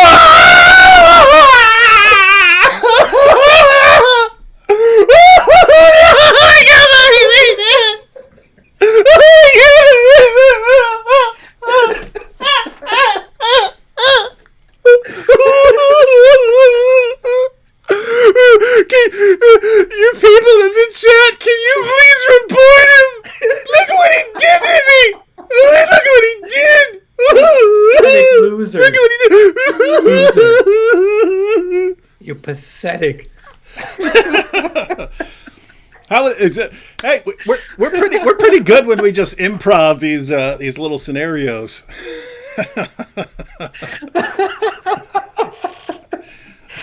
Oh my God. Oh wow.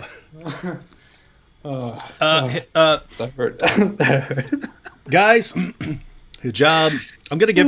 It's funny because I keep giving them these awesome insights, and I'm dead serious about them. Yeah, Mohammed Hijab, Ali Dawah. You guys. Here's the thing. You should have some experience of this by you guys constantly looking for someone's weakness. How can we control this person? How can we do this? How can we, how can we get through to how can we make this person do what we want? And you go around looking, and you're looking for some sort of weakness. Does abuse work? Do threats work? Does demonetization work? And you keep doing this, trying to figure out what will work.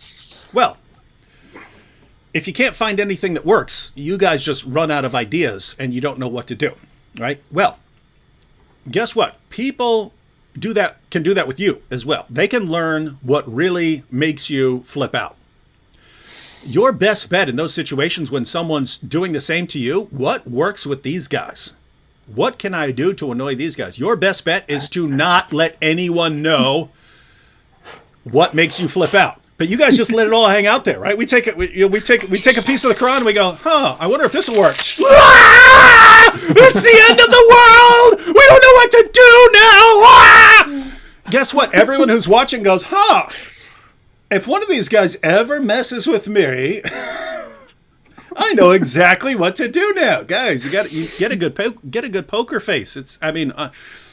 It should be embarrassing. I don't know. Oh gosh, I don't know what to do, man. I'm sick of trying to explain anything to them. All right, let's check out some of these super chats here. Oh, whoops. Let's see. That was very realistic, by the way. Oh, that. You need to cut that. You need to make that a video because that one's nice and shareable. That's nice and shareable. But these guys, if you notice, they always like cut a part out and ignore and destroy the context. So they'll take just me screaming and they'll act like, Mohammed Hijab just refuted me, and I'm I can't take it. So they'll do it like that, right? Oh. I have to agree though. This is fun. It's more fun than just standard putting videos together, giving refutations and stuff. Yeah. All right, super chats. Mixcatcom didn't leave a comment, but thanks for the super chat. Thomas Garcia said, "If a religion thinks by allowing homosexuality men will stop having sex with women, there will be no more kids. Their religion will stop growing and die. Is this a slippery slope logical fallacy?" Yeah, that would be a terrible. That's a terrible argument. If you want to argue against something, then yes, have a better argument than that. The conclusion doesn't follow at all. Yeah. It is very ridiculous. It's entirely ridiculous. Yeah. Sean Cobb says, "Please read the book on what Earth is about to happen. Please read the book What on Earth is About to Happen, for heaven's sake." Not on my reading list. Haven't heard of that book before. What on Earth is About to Happen? David Panther, super sticker. 6011 says, "Love your vids. Keep up the good work." Yashiro Cuff says, "Good luck, my brothers. We are with you." Vegan Love says, "I do not know where Adam Saleh is from, but wherever that place is, it has a lot of lead in its drinking water." That's not very nice. David Panther 20 with the super sticker. Rodney Smith said, "D, love you, bro. Idea for you. Need to raise up and equip apologists similar to CIA, but reproducing yourself, Sam, etc. Systematic training, perhaps in levels beginner to expert. By the way, Islamic ads on your vids." I know, and it's cool that Islamic ads run on my videos because that means the algorithm understands that Muslims are watching my videos, which is cool. So, yes, we're going to be putting out lots of more systematic courses in the near future. Vegan Love says, "What is wrong with these people? I just watched their posted videos that they are proud of. Wow, that was some lowbrow stuff. Disengage with them." Yeah, the problem, Vegan Love, and this is a problem that and AP can share his thoughts on this one too, as far as why respond to people like this, because AP, I've gotten tons of comments from Christians saying, why you dealing with these guys? Just stick with the arguments, right? And guys, you need to understand, these are people who are influencing lots of people, right? It is a mistake to think, oh, Just focus on arguments and having the best arguments. If you're focused on having the best arguments and someone near you focuses on having the biggest mob that can kill you, guess who wins that argument? You guys understand? You understand the problem? You kind of have to deal with people who are influencing massive numbers of people. Any thoughts on that? Or well, I obviously think, especially after yesterday's move, where he went out and actually asked people to report us and to take us down. Will you help me? You too. I seriously ask myself, why do we take this person seriously? Why do we actually take this person seriously? This is what a baby. Incredibly pathetic. It's so embarrassingly stupid. But then, as you said, this guy is currently a trending Muslim apologist. He's at the forefront of this, and people actually think that he's doing a good job. People think he's great.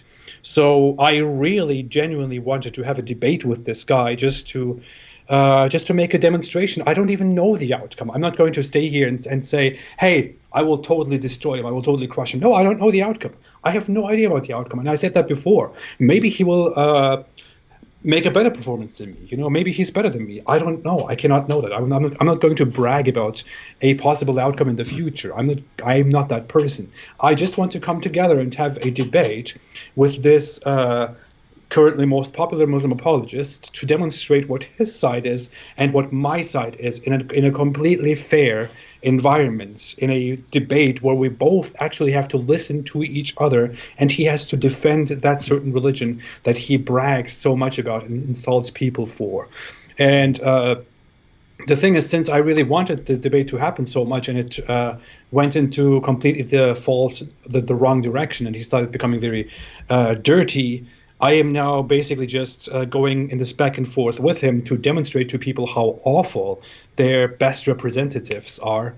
And I want to press them into seriously looking at the difference between us and them. And I still wanted to come down to comparing my worldview and their worldview, or comparing our arguments and their arguments. Unfortunately, they are not as honest as I am or as you are about these things. They rather want to take excerpts or trick us into conversations and then not answer our questions and just make joke videos in response. But I seriously just want to use this opportunity to sit there and to speak with the most popular person that they have. I don't choose that guy. I speak with him because he is so popular, and I want to see the outcome of that myself, Vegan Love said, holler at your boy. KG Chaplin said, give them more Jesus. Yep, that is what they need.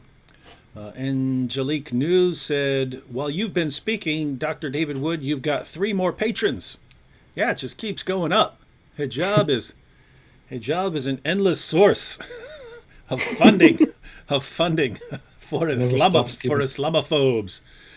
Here are some recent comments on my just a few comments on my Quran ripping video, by the way.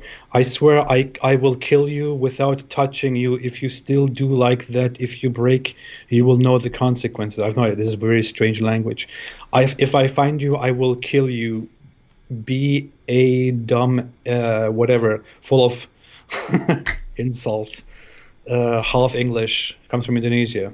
That's very nice. You can go on my Quran ripping video and can find a lot of good stuff in the comment section right now. Daniel Harp is saying, I got a new entry in Wikipedia about eating the Quran. That's cool. I've never actually read my Wikipedia page, but looks like I am now in there for eating the Quran. That's funny. Kathy M. Quillen left super sticker. Michael Jarek said, where's the new Boom Boom Room featuring Ali Dawah and Mr. Hijab? That would be funny. That would be funny if we get some people to play both of them, and maybe Mohammed's ordering them to protect the Quran and they refuse it because of their own pride and arrogance, which is basically what they're actually doing right now. Jonathan Maciel said, I don't want to read that one. That could be construed as hate speech, and we know they're coming after us for hate speech now. Joanish M. said, Sir, AP off topic, but would you mind considering to study Bible with open mind, without any preconceived opinion? Beg you this in the name of Jesus. So, AP, what do you think? I actually did decide to do that before, as I was leaving Islam, after I left Islam, and also long after that, actually quite recently, I did intend to do that. I didn't ever read it through the way that I read through the Quran. I read through the Quran from beginning to end several times, and still continuously read it through. With the Bible, I usually just look up references. I read some chapters fully. I basically know basic knowledge about the different parts of it, but I have never actually sat down and made the same research that I did with the Quran on it. I would do that. It is a bit different in that there's actually a beginning and end to the Bible. Whereas the Quran's just like, it's like, hey, let's toss a bunch of stories in a blender and see what pops out, and there you go. That's the order.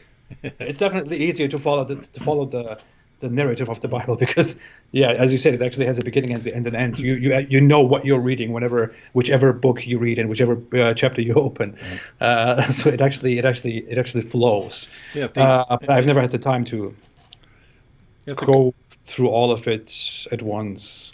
If the Quran is the eternal speech of Allah, it's a little confused in his thinking. Allah is a very strange speaker, if that's his eternal speech. Michael Jarek said, thanks, David Wood and AP. Jordan Emick said, love your work. Allah should take communication lessons. Alicia Henderson says, in honor of the awesome mods who are working so hard tonight and every night. Yeah, that's we have cool mods. Michael Coyne and Joseph Bastian with the super stickers. Kevin Kondraki didn't leave a comment, but thanks for the super chat. Jared Ricker says, accept this super chat on behalf of Mohammed Hijab. Yes, thank you for the super chat on behalf of Mohammed Hijab. Thank you, Mohammed Hijab, for inspiring that man, for inspiring Jared Ricker to give us a super chat. Nicodemus says, you've peed off a lot of Muslims. Use wisdom and pray. God won't let them near you, I pray. Psalm 91. So, Nicodemus, I have to say, I understand the risks when I'm doing what I do, but someone's got to do it. Joanesh said, Sir AP, I request you to be well prepared anytime for hijab kind of people and kindly refute the recent video. Massive respect from India. Thank you so much. Very honestly, I didn't. I feel like after the conversation was done, I felt like I should have never gone on with the conversation because that's all they wanted from me. When Mohammed Hijab appeared, I should have just said, hey, nope, we're not doing this. I'm still waiting for a debate. We are supposed to have a debate together where we can both, in a fair, proper environment, share our ideas and listen to each other, because obviously this doesn't work because you keep speaking over me all the time, and whatever I say, you give a dumb response and say, oh, look, you have been refuted. So maybe that would have been wiser to do, but to be very honest, I was very mad at the way that he treated people, and that people seriously had no issue with that, and that this guy was suddenly sitting there in front of me after telling me for an entire month that he refuses to have an online debate with me. I was mad, so I said things to him and yelled at him. But I will take Mohammed Hijab's advice, who himself told me that I shouldn't trust him. Very crazy. Yeah, the hijab strategy. Check it out. I will never face you. I will never do it. Will never. Okay, you're here for an interview. Ha ha! Ha ha! Where'd you come from? Be strong. Sophia Agape said, nice job, Mohammed Hijab, with gratitude for your efforts in destroying Islam 2020. Seriously, who's done more damage to Islam this year than Mohammed Hijab? Seriously, we should make a breakdown of everything that Mohammed Hijab did every month. and he's just getting, the year's not over, right? He's still going. He's still, let me try this, let me try that. And he's like, got the dumbest plans ever, and he's still trying to come up with plans instead of actually just taking down the tweets.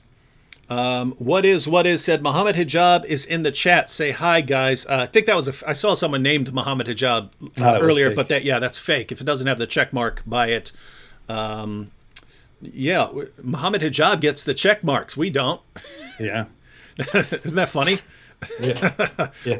We can't because we criticize Islam and you can't get a check mark. You can't get you don't get the silver play button. You don't get any of that stuff. Ridiculous. Rakesh left a super sticker. Jesus is the only way, says God loves Muslims. Repent, Jesus is Lord. Dragonfist 900 says, long ago, Islam and the West existed in harmony. Then everything changed when hijab attacked. Notice that's true to an extent, right? I keep mentioning we had a kind of equilibrium, right? And it's understood. Guys, your prophet calls for our violent subjugation. Obviously, we get to respond. And guess what? When we respond to that and we bring up criticisms, if you don't like something we say, you can refute it. You can mock it. You can make fun of us. You can do all that stuff. Guess what? We're all cool with that. And then you have this super genius, brilliant tactician, Mohammed Hijab. I know. Golden showers. Oh, we'll just talk about golden showers. Oh, it's not working. Them now calling me Mohammed Golden Showers Hijab. Me no like this. Oh, me attack the wives. Oh, everyone whore. Right? Oh no, now them eat Quran. Oh, me no know what to do. Oh, right. He doesn't know. And so he threw off the harmony that we had developed. And question is, guys, you want to go back to the harmony? Because I'd love to get back to just making videos. But if you want to go this route, it is kind of fun. Yeah. Christy Robinson with super sticker. Moheb Abdullah said, love the content.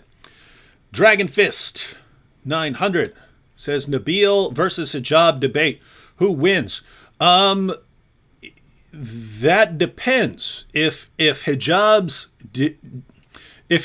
debate tricks that he uses were known ahead of time, then Nabil wouldn't fall for them, and Nabil would crush him.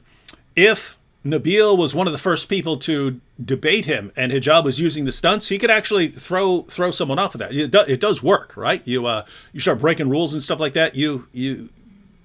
It does work. It's short-term gain, long-term loss, because you can't keep using that tactic because people don't trust you anymore and they're not going to make agreements with you and they view you as a garbage person. It's like Zakir Naik. Zakir Naik's debate tricks wouldn't work anymore, right? That's why he debated like 2 or 3 people 20 years ago and then never faced anyone again. He knows any Christian debater would mop the floor now that they know what he does. If you need to carefully craft fallacies and tricks in order to come out superior from a debate, then what does that say about you? Yeah. If as opposed to going into a debate and simply plainly speaking your ideas and presenting your ideas and letting them race against the ideas of your opponents, instead of that you go into it carefully preparing so many fallacies and tricks and boasting and bragging and playing to the audience and yelling and insulting people, then that just means that you don't really trust your own your actual ideas. You trust your other skills, your deceptions, your terrible personality, but you don't trust your ideas, and that kind of explains a lot about him and his followers. Yeah. Actually, I wanted to go through all these super chats. It looks like it will take a while because there were a bunch of them. So we'll go through a few more and then we'll wrap it up.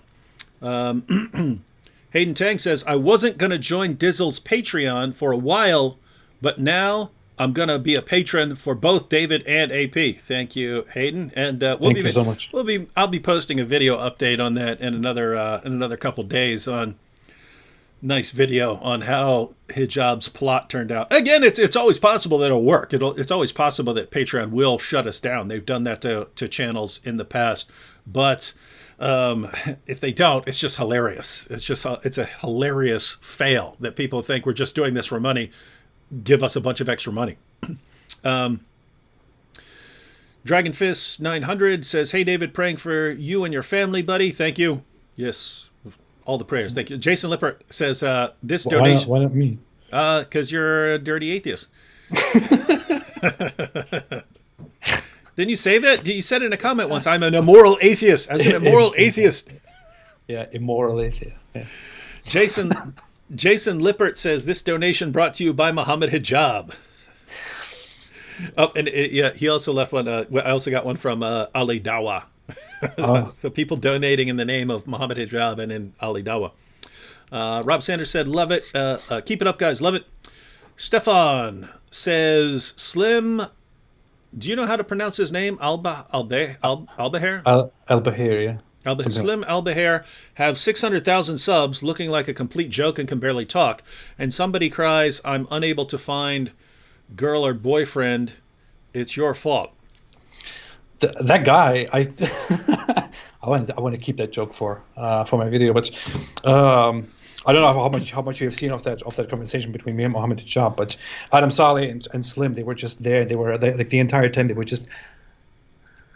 And whatever Mohammed Hijab says, they're laughing and agreeing with him. And whenever I say something, Mohammed Hijab is like, oh, and they go like, oh, and they have no clue what we're even talking about. Like they probably didn't understand like 90%, 95% of what we're talking about. But that was like, to me, the representation of Mohammed Hijab's followers. Just this guy sitting there completely clueless, nothing in his head, but it's just agreeing and disagreeing. Yeah, I mean, what's interesting is that group, they're bad people, right? I've met lots of Muslims in my life who were really, really awesome, nice, generous, kind people. The ones like Adam Saleh and his buddy Slim. I mean, Adam Saleh. He's the guy who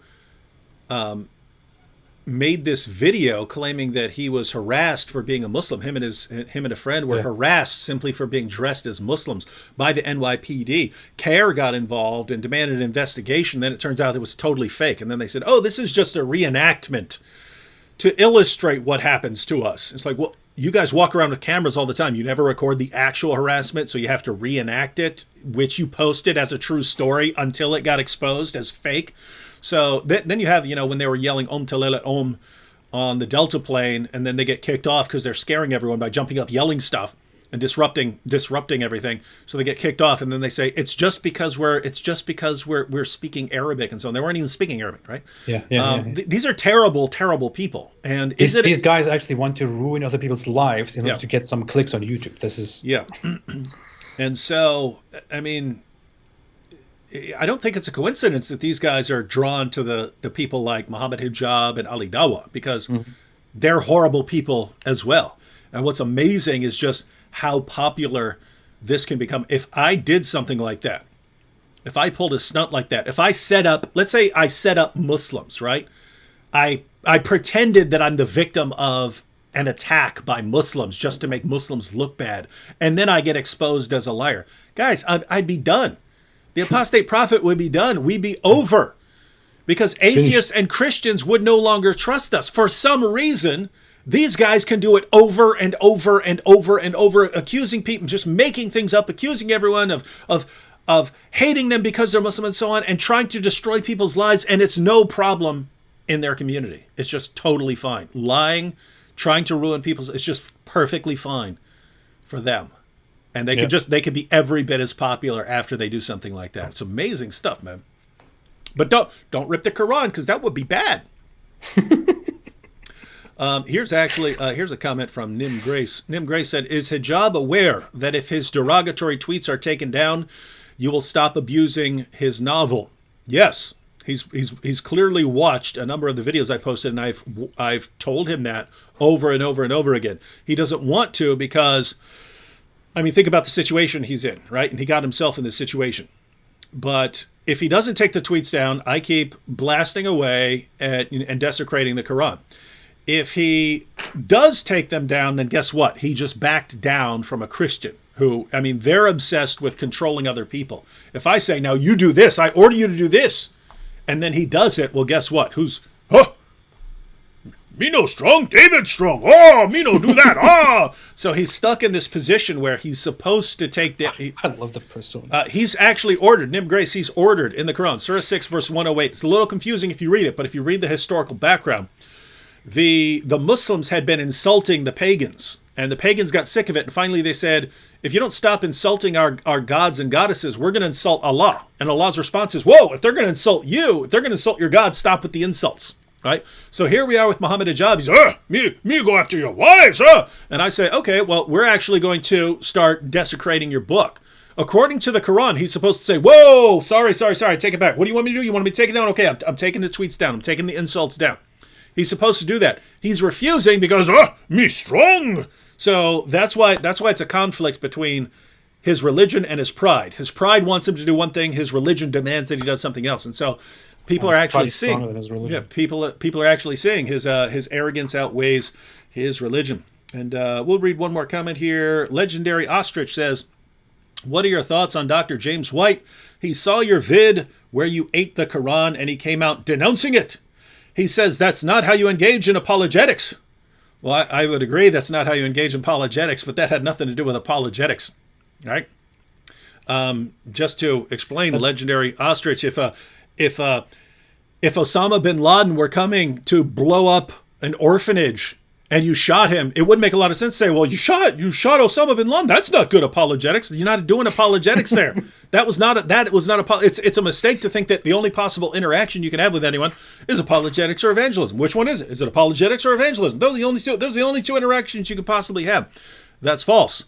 Sometimes you have people who are crossing lines and someone needs to stop them, right? Someone needs to stop them because, everyone understands this if it's a terrorist or something like that. What if it's someone who says, hey, I have massive popularity.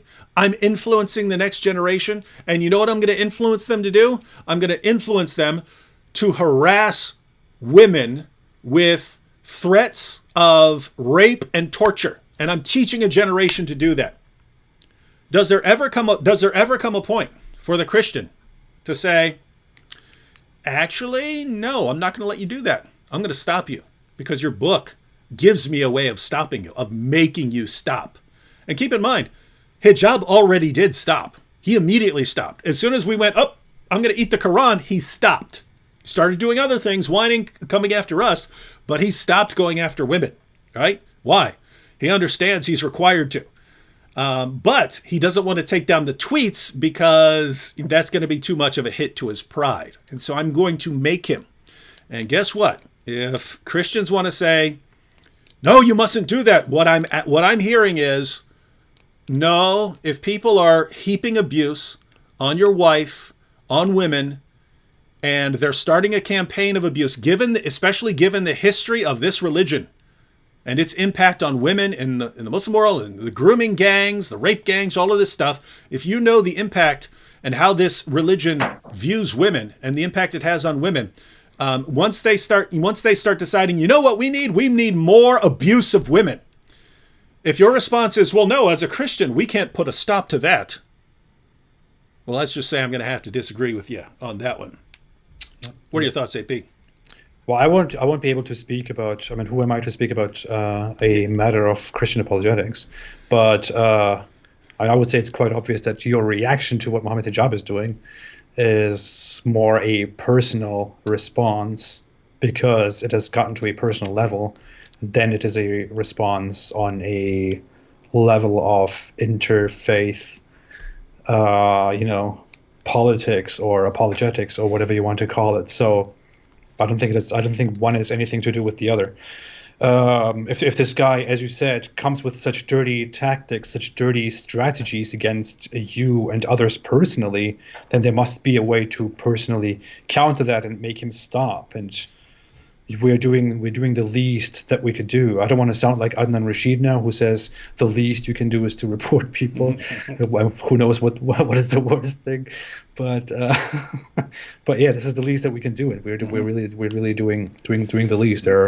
This is nothing. This is a language that they understand, and it is personal. It is very much personal. And I don't know, to those opinions of people who think you cannot change the minds of Muslims by being provocative, I would really ask them to have a conversation with me about that.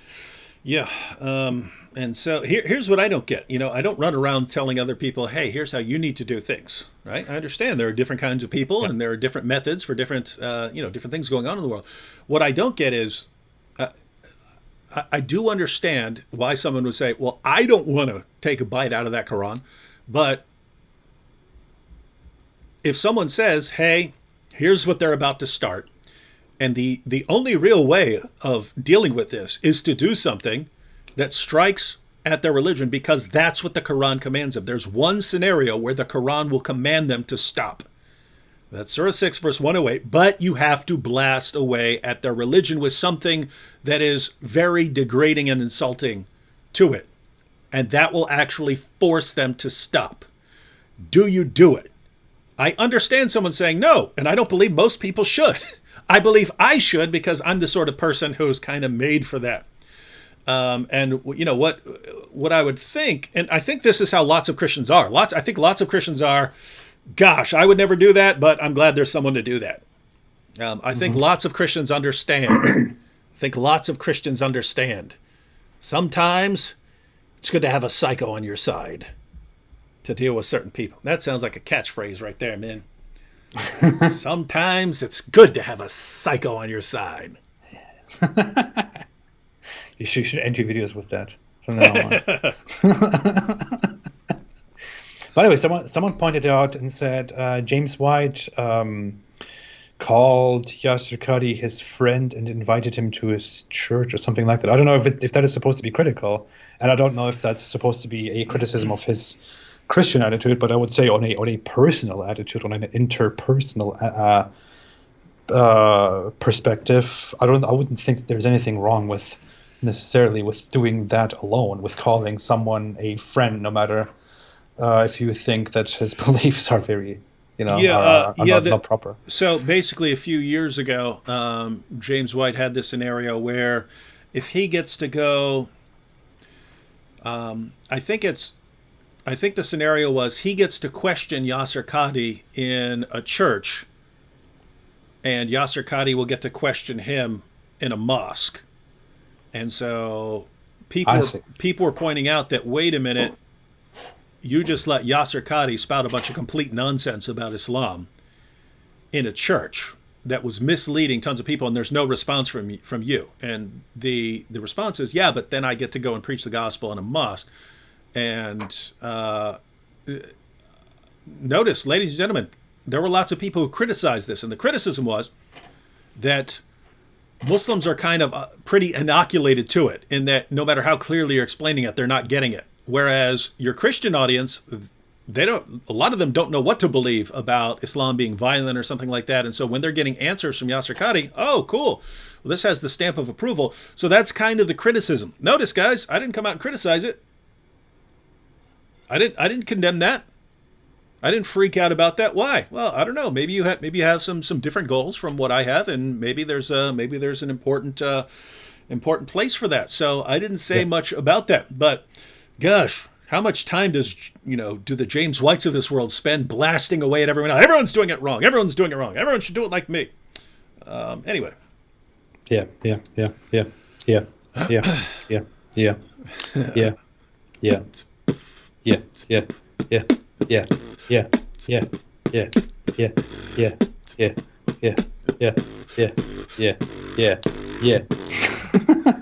Pretty dope.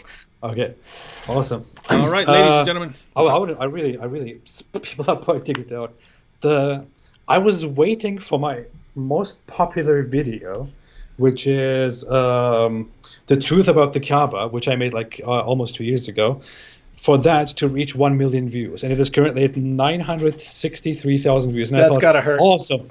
I thought, awesome. This is going to be my most watched video. It's actually pretty good. And now see what is happening. I'm ripping apart the Quran, and that video has currently 950,000 views, and that is going to be the first video to reach 1 million views, and it's also going to be my most watched video. I made so many videos that I carefully wrote and carefully recorded and produced for so much time, carefully crafted and put together and thought, okay, this is going to be good. And I really wanted those to be watched and to spread, and I wanted people to be informed by that. And here I rip apart the Quran, and this is going to be the most watched video within 5 days. and that is, I agree, that is hilarious. I mean, who'd have thunk it? We spend years carefully crafting arguments, putting together videos. Sometimes the videos take days, weeks, months even. I had videos that I spent years on, not that I spent entire years working on them, but that I don't think I've gotten this right yet. And so I just, keep tweaking the argument and so on for years even doing that. And as it turns out, all you had to do was start ripping up the Quran. That's how you get, it was so, why were we putting all of this brain power into this when all we had to do, and you guys see this? Brand new, still in the plastic. Why? Well, sometimes you need some new ones. So right now it is the time to please go and watch my video, The Truth About the Kaaba, and make sure that that video reaches 1 million views, and that video is the most watched video, not the Quran ripping video, because that's not how it was supposed to happen. Yeah. Although I have to say, as a professional attention seeker who also, who wants to just attract attention by speaking against Islam, and get rich. Although I know that Islam is the truth, which is why I'm also scared. Deep down, you know it, but you sold it for a small price. Yeah, for a small price. It satisfies me that I also that I suddenly get this attention by making a little stunt, and that this goes viral, although it's not monetized. Stupid me. The video is not monetized, but it's getting 1 million views in 5 days. As a professional attention seeker, I'm really enjoying the attention, because the attention means business, which means thrill, which means business, which means attention, which means business and thrill, which means attention and thrill and business, which I, as an Islamophobe who makes a whole career and who has nothing better in his life to do than to be an Islamophobe. Pretty pathetic. I enjoy that. It's pretty good. It's the most pathetic thing I've ever seen. It is, but there's just nothing I can do. I don't have any better qualities. I'm not creative. I'm not good. I'm not good at anything else. I don't have muscles. I don't have big muscles. I can't intimidate people. Look, I can't intimidate anybody. I cannot do anything else. I cannot do anything good with my life. And this is strong. I'm not strong. You're no strong than me. I'm your teacher boy. Me strong than you. Yeah, I snorted. Okay, I guess that's it. All right, everyone. I guess we'll be having some videos coming out soon. Not sure when I'll be live again, although I am planning to go live with Harris Sultan here pretty soon, and then Bob. Harris Sultan. Yeah. Oh, nice. Yep. We've got some stuff to talk about. Yeah. And, I just don't like it when other ex-Muslims beside me get attention. Yeah, I know you like all the attention yourself, and you think he's gonna take all your money that you're getting. Yeah. It diverts the attention from me, and I just can't handle it on a personal basis. I don't tell them that. I don't go and tell those other ex-Muslims, for example, Abdullah Samir. I hate the fact that his videos are being watched while my videos are around. But I want to tell him that, but I don't want to make it public. But yeah, I said it here. All right, everyone. Thanks. By the way, Abdullah Samir has very great videos. Okay. Thanks everyone for watching, and we will catch you next time. Hopefully. I mean, I can't actually. On the one hand, I think hopefully Hijab just takes his tweets down, so we don't have to continue. We can get back to doing things we would rather be doing. But I don't know if he wants to keep on, supporting us and supporting our work and helping us get funding through his tantrums, then he can do that too. So it's basically as weird as Hijab is, we've got a lot that we've placed in his hands as far as he's deciding what we're going to be doing here in the near future as far as our content. What are you laughing at? What'd you see? Who is this? Is this person watching the live stream right now? I don't want to give away the name because it doesn't. He didn't say anything about the Can you see this? Wait. Can you see this? What? Yeah. What are you doing? What's wrong with you?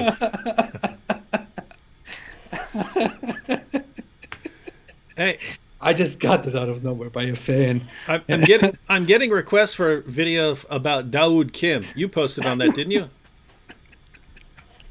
Yeah, I posted about him recently. I made a video about whether he understands Islam or not, and Wow. yeah, I made that. But immediately after I did that, Dawood Kim came out as having sexually assaulted a woman, and it sucks because my but this screen is on a delay, so I see the picture of Mohammed Hijab, and I it's funny, and then but you're talking about sexual assault, and so I shouldn't be smiling, but there was the picture of Hijab there, and so it looks like I'm being such a jerk.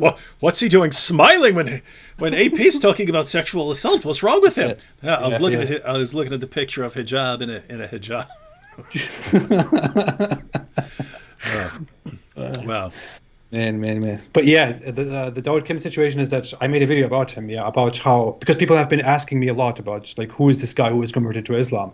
And I looked a little bit into it, and I made a video called, Does Dawood Kim Understand Islam? And just pointed out how, when people leave Islam and talk about why they left Islam, we always get these accusations of, like, you didn't understand Islam, you were never a real Muslim to begin with, and all that stuff. But I looked at Dawood Kim, for example, and the guy has no clue about basic Islamic knowledge. And it looks like his conversion basically resulted from him becoming popular among Muslim girls that he hung out with, and he continued to hang out with them. And I didn't say much about him. I just kind of talked about how he doesn't seem to know much about Islam, and he kind of seems to think that Islam has these Christian sentiments of, like, God is with you and God loves you and all that stuff. But it coincided with me making a video about him. Just in the same week, a victim who was apparently sexually assaulted by Dawood Kim a year ago or so made this sexual assault allegation public, and then Dawood Kim made a video about it in which he admitted to having done that. And today, I think he deleted all his videos on his YouTube channel, and he publicly admitted that he did continue to drink alcohol and go to clubs and hang out with girls after he converted to Islam and stuff like that. I'm not entirely sure if he really said that, but I think that's what he said. I briefly looked at the video, so there's lots of stuff going on right now. Yeah, that's I don't know if you saw, but Adam Saleh, so he got in trouble on TikTok. And really, I'm not interested in this stuff, but people keep sending me stuff, right?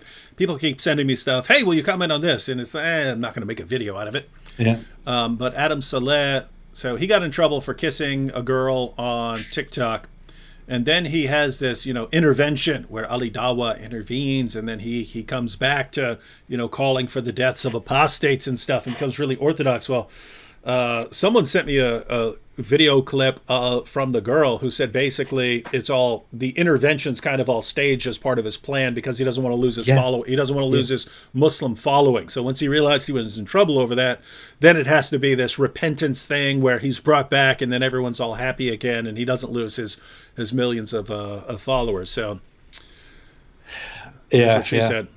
Yeah, I saw that person even came out in support of me against them, and that was very strange because I think they're Muslims. I don't know, but something happened there, and they're basically accusing Adam Saleh of just making a public stunt, a show right now to appease his Muslim followers, and that he actually is annoyed by the fact that his Muslim followers are complaining about everything that he does. Yep. And I don't know, weird drama. But I want to say one thing quickly. Somebody said, super chat, apostate prophet, please make a video clearing your stance. That this was said by a gentleman. Said, please make a video clearing your stance on incest. There is a mass misinformation about you on that. Hey, why don't we actually have a conversation on that? Not right now. We can actually, because It's interesting, guys. When I was an atheist, I believe that all talk of morality and so on was just complete nonsense for weak-minded people and so on. So you can basically come to all sorts of positions, right? There are all sorts of views that you could take in terms of, what you say is right and wrong, in terms of what justification you present for saying that something is right and wrong, and there are issues of, one, how do you know that something is right or wrong? And two, then how do you kind of justify that? What's the basis for this sort of thing being right and wrong? And yeah, you might want to have a discussion on that at some point, because that's what they're using to blast you. Yeah, they're taking something out of context that I did like 2 years ago. I had a conversation with Armin Navabi on my channel with him, and we were talking about. You promoted incest on there. Stop it! It's pretty disgusting. No, we were talking about laws on cousin marriages, and he brought up incest laws in America, and we were talking about the specific situation, and he was talking about how whether we can logically justify banning a consensual relationship between two individuals who are above a certain age and who cannot reproduce. First, we were talking about cousins and so on. So we went into this discussion and we were going through things, and one of the premises was that we cannot logically explain why one case alone, which is that two individuals who cannot procreate have sexual intercourse, for example, that they unite in a way. That was what this discussion was about. But the conclusion was not that it is okay or good, or that incest should therefore be allowed, or that there is nothing wrong with incest. So they completely removed the context, took a little clip out of this, posted it. Even Mohammed Hijab used this and posted it on his channel, and they make it look like I am somebody who approves of incestuous relationships and even promotes them. When even in the clip, all I'm saying is there is nothing wrong with that about that one situation, which even does not mean that I think there is nothing wrong with that specific situation. And so they completely took it out of context. Of course, I would sit down and clarify that now, but I keep thinking to myself, do I really want to give in and talk about that stuff? That was a casual conversation. I don't even think that way about this situation anymore, because much has developed. My whole outlook on morality has changed since then. But do I really want to, take the bait and really talk about that stuff right now? But some people ask me that I should maybe clarify that, because they keep using this. But I know that even if I sit down and clarify the situation, even if I make my stance clear, they will just use this to renew their stupid accusations. They won't listen to my clarification at all. I know that.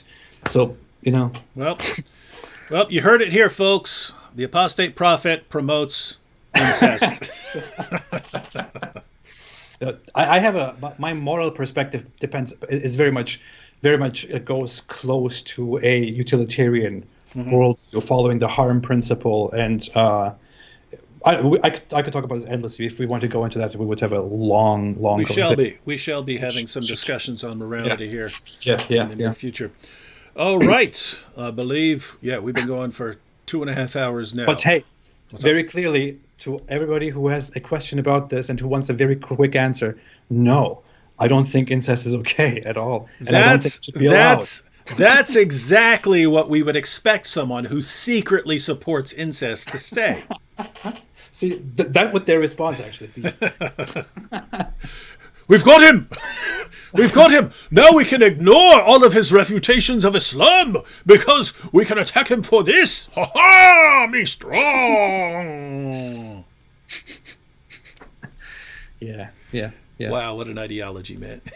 you have overlooked all those things that I've talked about, and you come after some personal thing that is completely unrelated that you think I have said somewhere in some random conversation 2 years ago. This is how their debate form works. All right, ladies and gentlemen, we've got videos coming up. Not sure when I'll be live again, but should be here pretty soon. Catch you all next time, and I'm sure we'll be talking a little bit about Mohammed Hijab, a little bit about Ali Dawah, a little bit of this. Gonna have a little bit of this. becoming a lot of this until Mohammed Hijab decides to be a good Muslim and take down some tweets. We'll see what happens.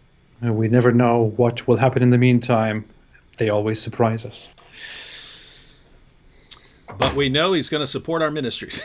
He's going to support our work and our channels.